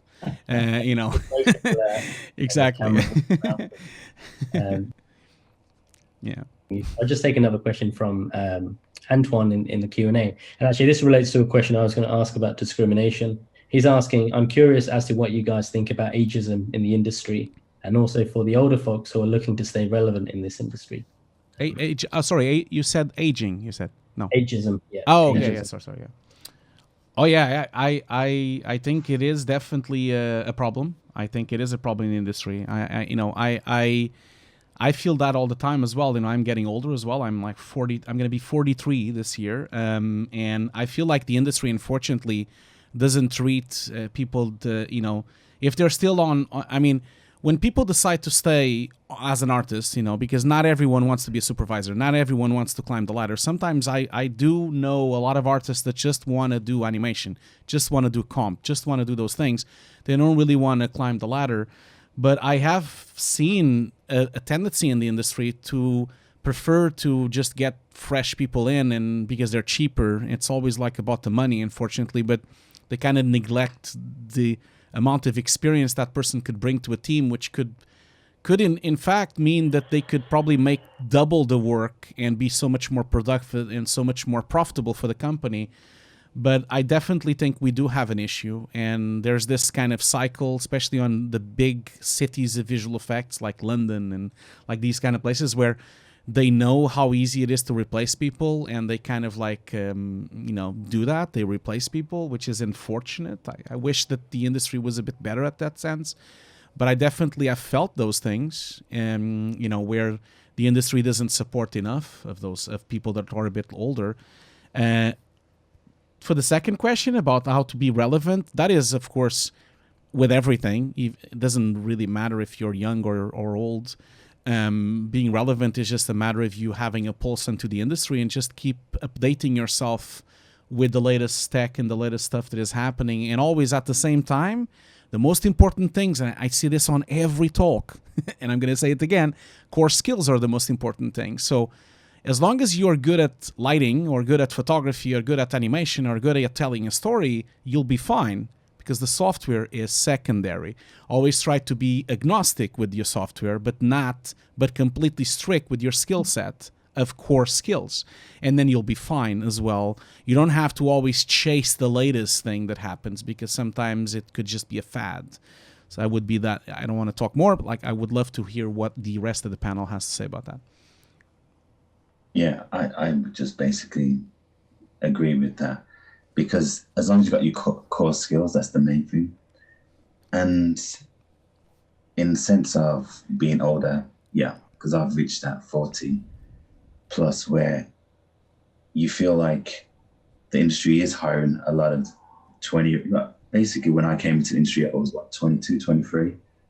And there's a lot of, you feel like you're invested in at that point in time. But if you're not reaching a certain point, say 5 years later, you're not growing and in the way that they want, then you feel like you've got to make sure you're growing yourself, basically. Because if you're relying on a studio to grow you and build you up, then you're going to be in a lot of problems. Because like Hugo mentioned, you're with a studio, then you get laid off or made redundant and stuff like that. Sometimes you can be in the studio for a good 5 years and you might find that you're not building your core skills, you're not building your skills. So once you do get laid off, ouch, you're then back on the streets of, say, London, and you're competing with so much talent that if your skill set is not relevant to them, they'll be like, well, that's nice that you were a studio for 5 years, but are you any good? You know, this guy is half your age or whatever, and they can do this, and this, so we're going to hire them. It all comes down to having a core skill, making sure you're always relevant because you know that you're good at what you do. It's not about sitting at a studio and trying to clock up the amount of years, because that doesn't work. So yeah, I would say that. In addition to core skills, I think that, well, at least from my personal experience, having a specific area that you have an additional expertise on that could be related to your core skills, super important. Also makes you less disposable if you have those core skills, but also like from your experience or whatever, you also have an additional knowledge or on a specific topic, then it's harder to find people like you. And you can I mean, sometimes I might think, oh, the broader your skill set, the more applicable you are to different things. But actually, the more specific certain parts of your skill set are, the more in demand and like less supply of that exists. So that's another important thing to consider, like regardless of age. And like the longer you've been in the industry, your experience becomes more valuable because you've seen more things and learned more things. So like taking advantage of things that you've learned from experience can be very advantageous and helpful for not just your career, but other people's careers. I look a bit younger than I am, so I've experienced like ageism in the sense that people don't take me as seriously. They want to question my rates more or make comments like, oh, you must not know what we're talking about, you're too young. And like a lot of times they're inaccurate about their age estimate, but like that's still something I have to I have dealt with a few times, and that can be very frustrating. Yeah, it's funny you're saying that, Melinda. That happened to me a lot on the beginning of my career. Not anymore, because now I have a lot of gray hairs. But when I didn't have gray hairs and my face was quite like young for the age that I had so much struggles on that sense. You know, I was already working for 10 years and people were like undermining me all the time, especially on set and especially as a senior, already working in the industry as a senior. What I fought, like, I know it's a bit stupid what I'm going to say, but I'm going to say it anyway. What I did every time I met people on this industry and I went to a meeting or I went to a visual effects supervision, I went on set, unfortunately, I just had to force my way to say my age in some way, you know, so that they could know my age before we would start talking.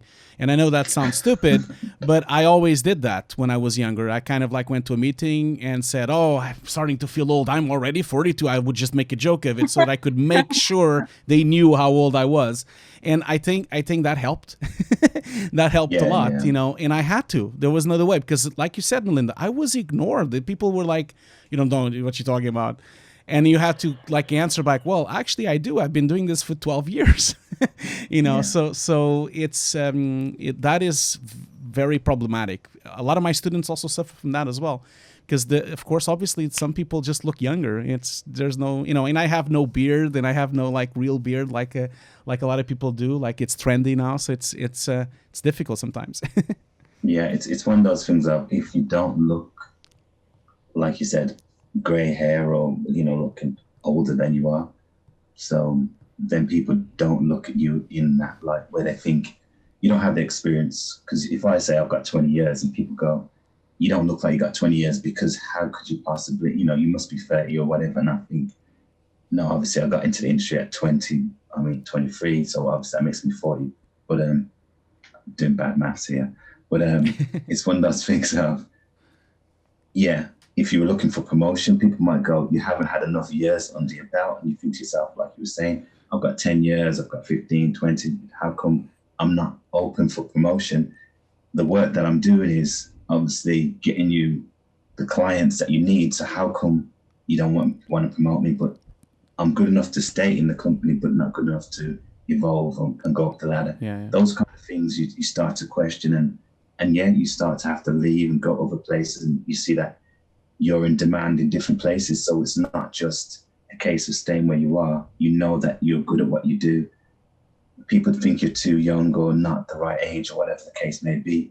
You've got to just, like you're saying, but Melinda, it's not just about your core skills, but having the ability to have storytelling skills, understanding, say, if you're working in film, understanding film, and not just being someone that just does, say, rotoscope, and that's all you can do, and just join the dots. You got to be somebody that, if you're coming in as an artist, that you, at least every 5 years or so, you're building and growing what you're doing. So at least you're strong at your, say, animation, but you're now understanding how it works in film or how it works in games and how game engines work and stuff like that. So you're constantly building. So you're not going to be compared to a junior who's just come in.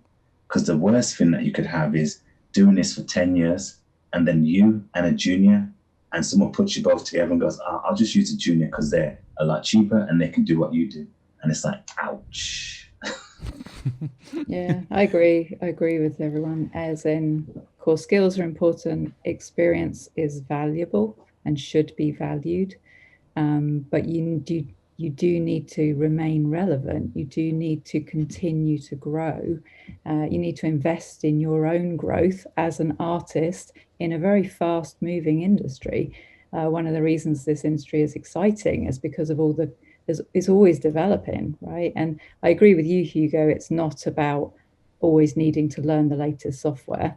That's a tool, as long as you've got the concepts. But I do think it's a fast-paced and industry, and it is a competitive industry. And I think everyone needs to continue to invest in themselves and grow with it. But I also think, regarding ageism, at the other end where older people discriminated against, I think potentially yes. And I think maybe it's partly about building your profile as well, like your reputation.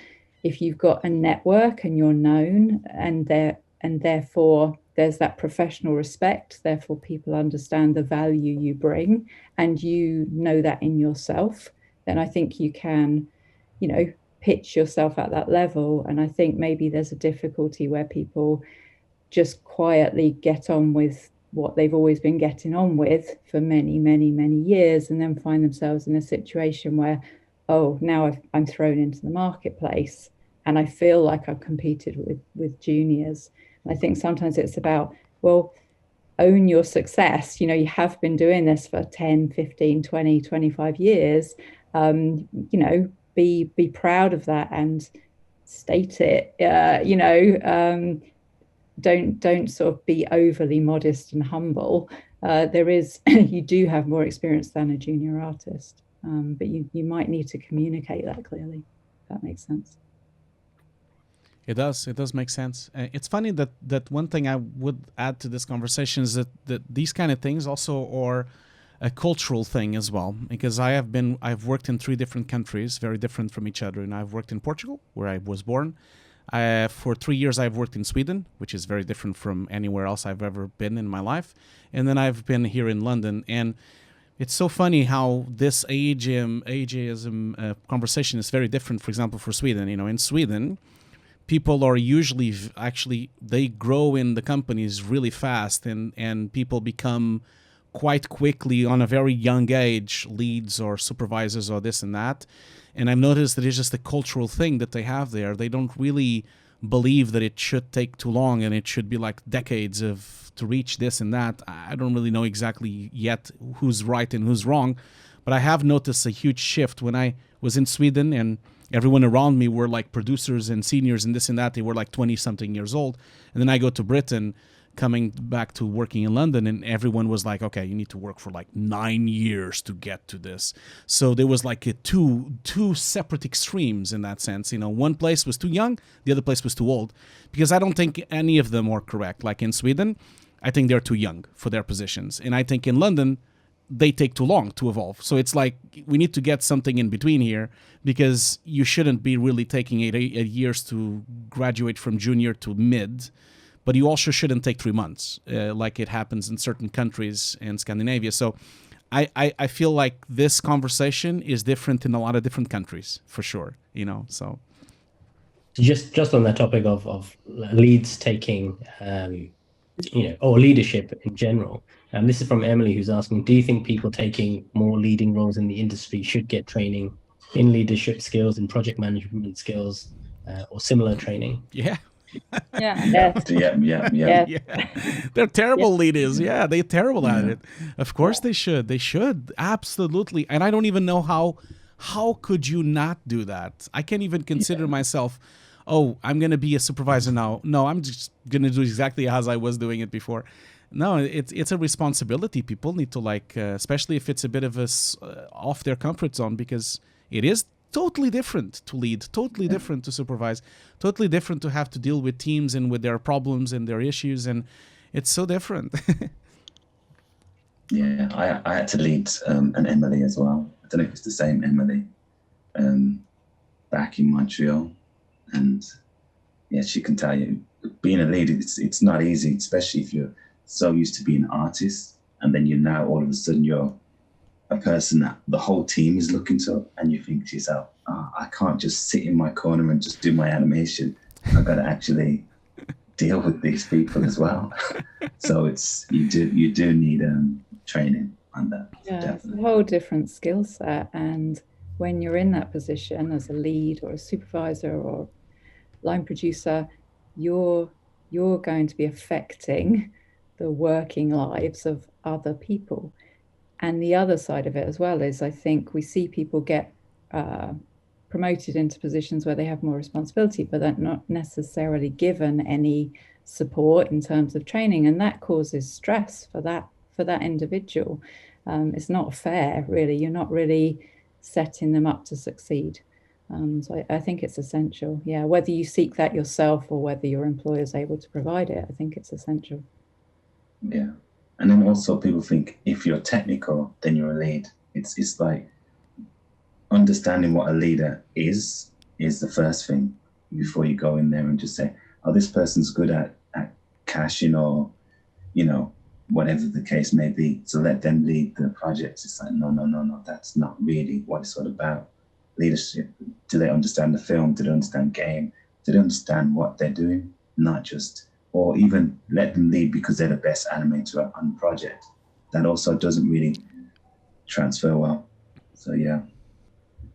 So setting roles and responsibilities essentially as early as possible in the company, what someone's expected to do, what an artist is expected to do as well as a lead. Yeah, I guess so, because I guess all companies see being lead different things, but it's knowing that this person has to interact with the rest of the team. It's no good if you have a lead who is like the best of the best, but just can't talk to anyone in the team. And, you know, just, we all know when you're good at something, you might get frustrated if someone can't do it as well as you. And you're like, you know what, just put it down. I'll do it because I can do it. I know what I want to do. So then you don't have, that's not a good lead who's going to turn around and go, I'll do everything myself because everyone around me just can't do it as good as me. That's not great at all. So it's trying to make sure the person can see everybody else's skill set and their weaknesses, their strengths, and working with that and making sure that everyone on the team is contributing something. You know, it's like me washing up. My mom might say, back in the days, you take forever to wash 2 dishes. Let me do it myself. So it's like trying to make sure you can balance things out and have everyone contribute, basically, not just do it all yourself. going off on a tangent, but yeah. Cool. I'm just going to take a couple more questions as we're coming to the end session. Pietro is asking, can the union help us to speak up? Can the union help all of us to speak up? I not want to sound controversial, but I personally believe that the union is a good thing for the industry. I know a lot of people disagree with me. I've been on the union for several years now, and I feel like it's definitely a really good way of getting together and getting some kind of strength. Because if you look at the past, a lot of the achievements that were made in better working conditions over the last century were done because unions helped out. So there is a very, very big past in history of unions helping the working class for a long, long time. A lot of the rights we have now are done because unions stepped in. So I definitely think we should all unionize and we should all get together and we should all fight this thing together. I'm not saying that we should be aggressive about it. Just be together. It will just help you along the way, you know. Silence. Yeah. Yeah. I've never used union, so I don't know. Yeah, it was like politically, my personal politics. Yes, you know, I'm a sort of socialist liberal, so yes, in theory I'm very much for people, you know, the strength of people together achieving something. Within VFX in the UK, I don't feel I've seen it helping, you know. I haven't seen where it has helped, and I have seen cause for concern where it could be problematic. So I'm less convinced. I'm convinced, like, ideologically, but I'm not convinced from what I've seen. But that's a different thing, isn't it? Because what you're saying is that the UK one is not working, but union in general is a good idea. And I think I was talking more in the general sense, you know, because I'm Portuguese, I'm not even British. So obviously I'm here, so I'm at the Bectu union because that's the one that exists here. But if I was in Portugal, I would have been on another union. If I was in Sweden, I would have been on the Swedish union. I feel like that's the thing, Deborah. Like, do you think unions are good then, or do you just feel like certain unions are not pulling their strength and not doing certain things they should do? Is that what you mean? Yeah, I think I'm not convinced that the kind of campaigns that Bectu lead are actually beneficial to VFX artists and employees in the UK. And if I felt they were, I think I would be on board with that. But it's not something that I think it's, again, I'm speaking very personally, but I think it's slightly misguided. I see. Yeah, I guess I'm in my own little bubble because I don't really know what Bectu do to that degree. But do they actually sit with the studios and the heads and talk with them and find, and, you know, try and find that common ground? So, you know, it's always baffled me why the UK doesn't pay overtime. Like, literally, we all work on billion-dollar profit-making movies and we do overtime.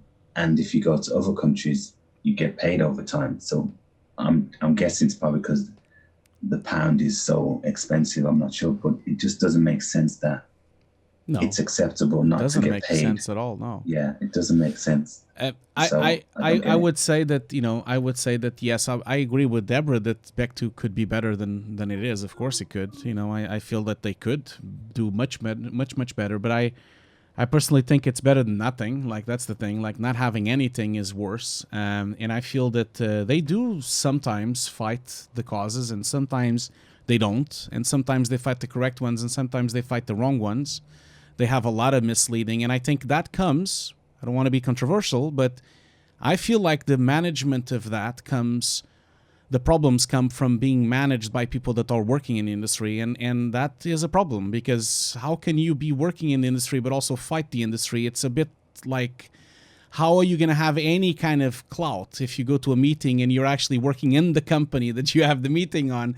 So that is a problem, I feel. And I think in that sense, they should be more transparent. And a lot of times I feel like things are not completely pushed to the limit because there are too many interests going around the thing. So I feel like, but I still prefer to have it than not having it, because it has helped me many times personally in certain situations, like contracts and certain problems that I was having inside companies.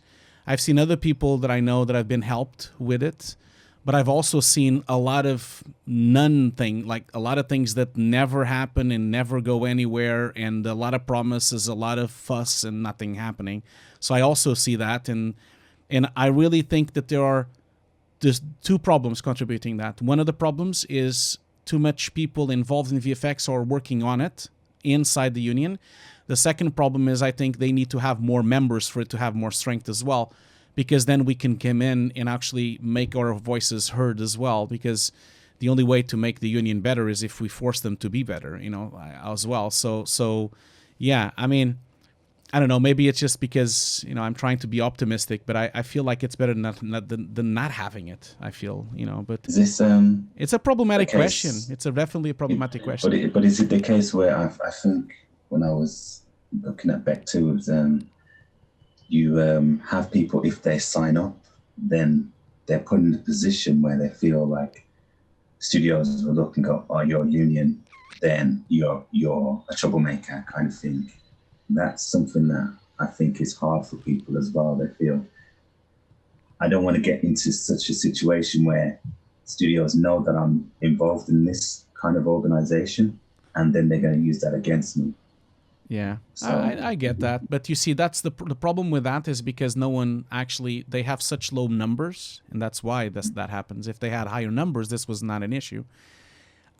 I personally feel just like it's just weird that we don't take this more seriously as an industry, because everyone else does. Like if you look at other professions, they have unions, they have support, they have other institutions supporting them. In the last century or so, ever since we had Industrial Revolution, many unions as gardened for the rights of the workers, and I feel the visual effects industry in general, and even the creative industry in general, is often abused and like really destroyed to a point that we need to do something about it. We have like people killing themselves. We have people suicidal. We have people depressed. We have people leaving the companies. We have people leaving this industry altogether because they can't stand it anymore. There are so many problems that should be solved. I'm not saying Back2 will solve them, but I feel like we need to start somewhere, because this is not, I don't think this stands. Like, I think this is an embarrassment I feel embarrassed that I'm on this industry because it treats so badly certain people, and some companies treat their employees like crap. So I've always been very outspoken about that. I'm not even talking about London. I'm talking in general, all countries, not just London. I see problems everywhere. And maybe it's time for us to kind of grow up and kind of like put a stand and try to really make something out of this, because how many times are we going to like these tweets that say that someone killed himself, or someone that is depressed, or someone that has to leave the project, and we just put our like, or we put our sad face on Facebook and then just move on. So I prefer to try to do something about it, and that's why I joined, and I go to their I used to go to their meetings. Now they don't have meetings. They only have the Zoom calls, of course. Try to follow up. I try to retweet. I try to read what they're trying to do and try to support as much as I can, because we need to start somewhere, because this is bullshit. It needs to be better. Like, I feel it needs to be much better. It's not good enough. This is definitely not good enough, It's one of those things of, what you're saying is good. It's just trying to make people feel comfortable, and that when they move forward into, say, the mindset that you've got, that they feel it's not going to backfire on them. And obviously we can't hold everyone's hand, but it's just everyone having that confidence to move forward and think, I'm back in this corner for a union, and the union's got my back. So I'm not going to sign up, and then all of a sudden I lose my job. I'm homeless. I'm on the street. Obviously I go extreme, but you know how London's got a lot of homeless people. Yeah. And that's not because they joined the union, but you want to make sure that people feel protected, basically, when they're doing these things. Yeah, Oops, I sorry, guess Jay. it's a tricky. Well, no, it's you're all right, essentially, right? It's a tricky circle of people needing to get in the union to push stuff, but people too scared to get into the union because they feel they'll be in a sense, outcasted for being in the union trying to make change. So it's a horrible kind of Yeah, it is. But you know what? We also don't talk about it all the time. Yeah. We always kind of like, oh, let's not talk about this because it's too difficult. Yeah. like No, like you- it's the same conversation about the depression thing, which we are doing a panel in a few weeks about that. I've reached out to so many companies and so many studios and so many software vendors talking, okay, do you guys want to sponsor an event about depression and suicidal in this industry? Everyone said no to me. And I'm like, wow, fuck you too. That's what I thought, That's exactly what I thought. And I was so happy that you said yes, because it needs to happen. We don't talk about this stuff all the time. We don't talk about unions. We don't talk about the depression. We don't talk about suicidal. We don't talk about the dark side of visual effects because we're all very busy with the Star Wars and this and that and Avengers.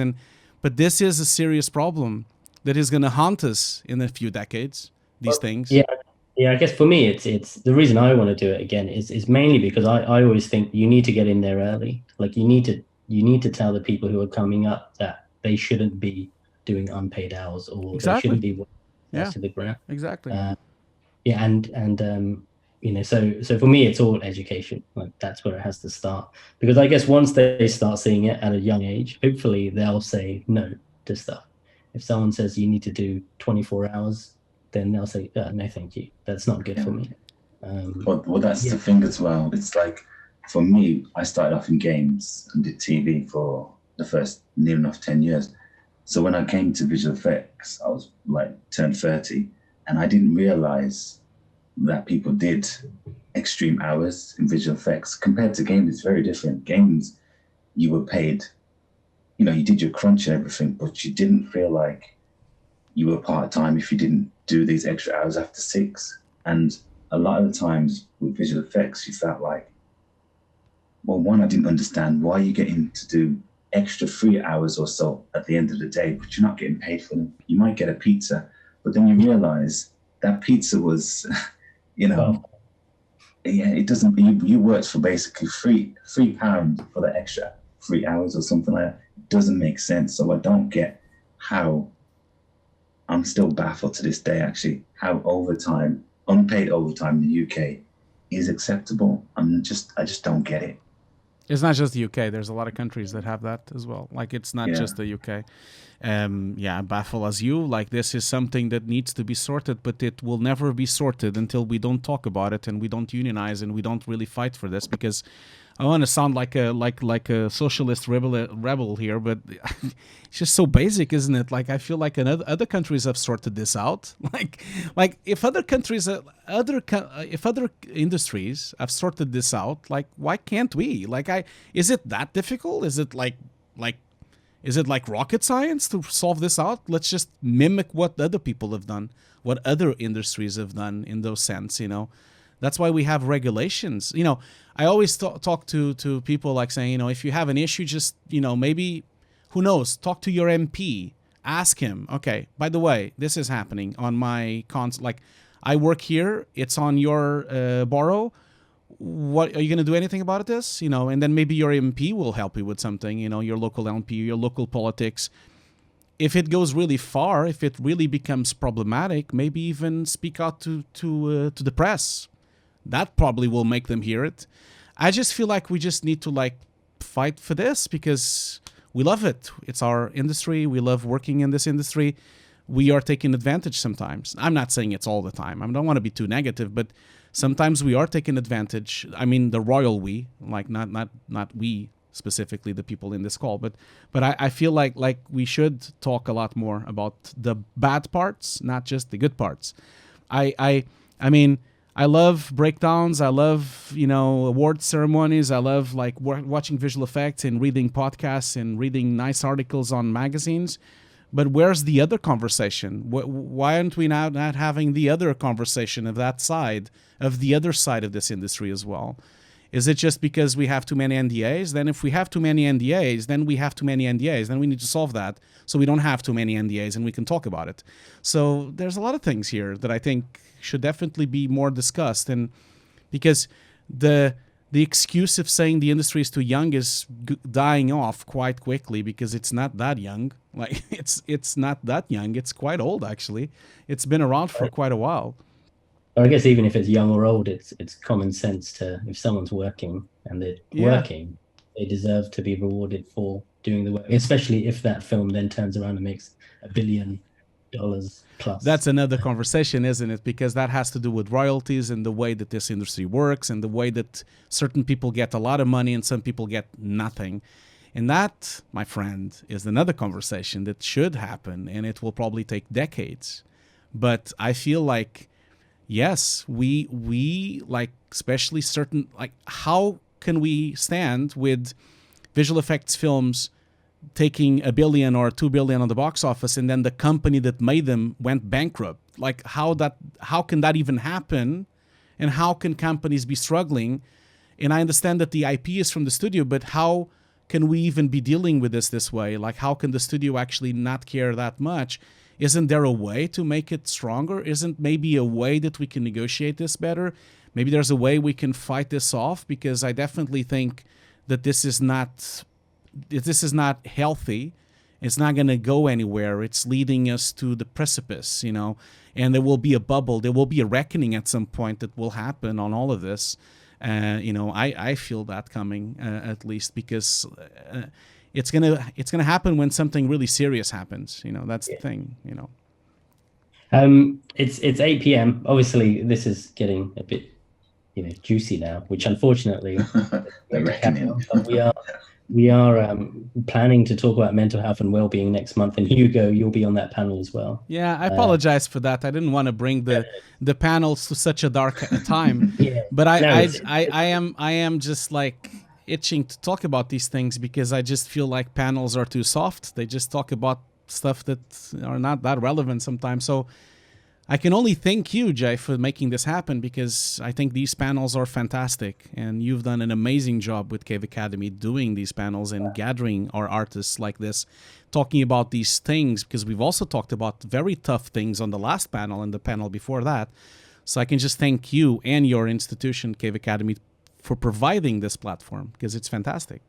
No, you're welcome. I mean, again, luckily I'm self-funded in a sense that I can say whatever I like without being too worried for now. Anyway, after this, maybe tomorrow it all goes, down the drain. But I think it's. But you see, if that would have happened, then you would have done something right, because you would think, oh wow, it actually struck a chord there. Yeah, I mean, I've agreed with what a lot of you said in terms of going from one stage of your career to another was always about making that tough decision of this isn't for me. Yeah. Let's move on. So luckily I'm kind of okay at the minute, but again, everything can change. But so we'll pop back next month for mental health and well-being. And again, thank you everyone for joining. I guess to end on a positive, or not a positive, my big takeaway from all of you today, or the big word that kept coming back, was communication. So that's what I'm going to take away from this. And again, I think, what we've raised in terms of speaking out kind of leads nicely into next month anyway, because it is about actually speaking out now. Mental health and well-being is a huge topic. So we'll discuss that next month. So thank you all again for joining. Thanks everyone for attending, and have a good Friday. All right. Thank you for having us. Yeah, thanks for that. Thank you so much. Bye. Hugo's Desk is fan-funded and only possible by the generosity and support of my Patreons, Twitch subscribers, and YouTube members. If you like my videos, please consider supporting my channel on Patreon or becoming a member on YouTube.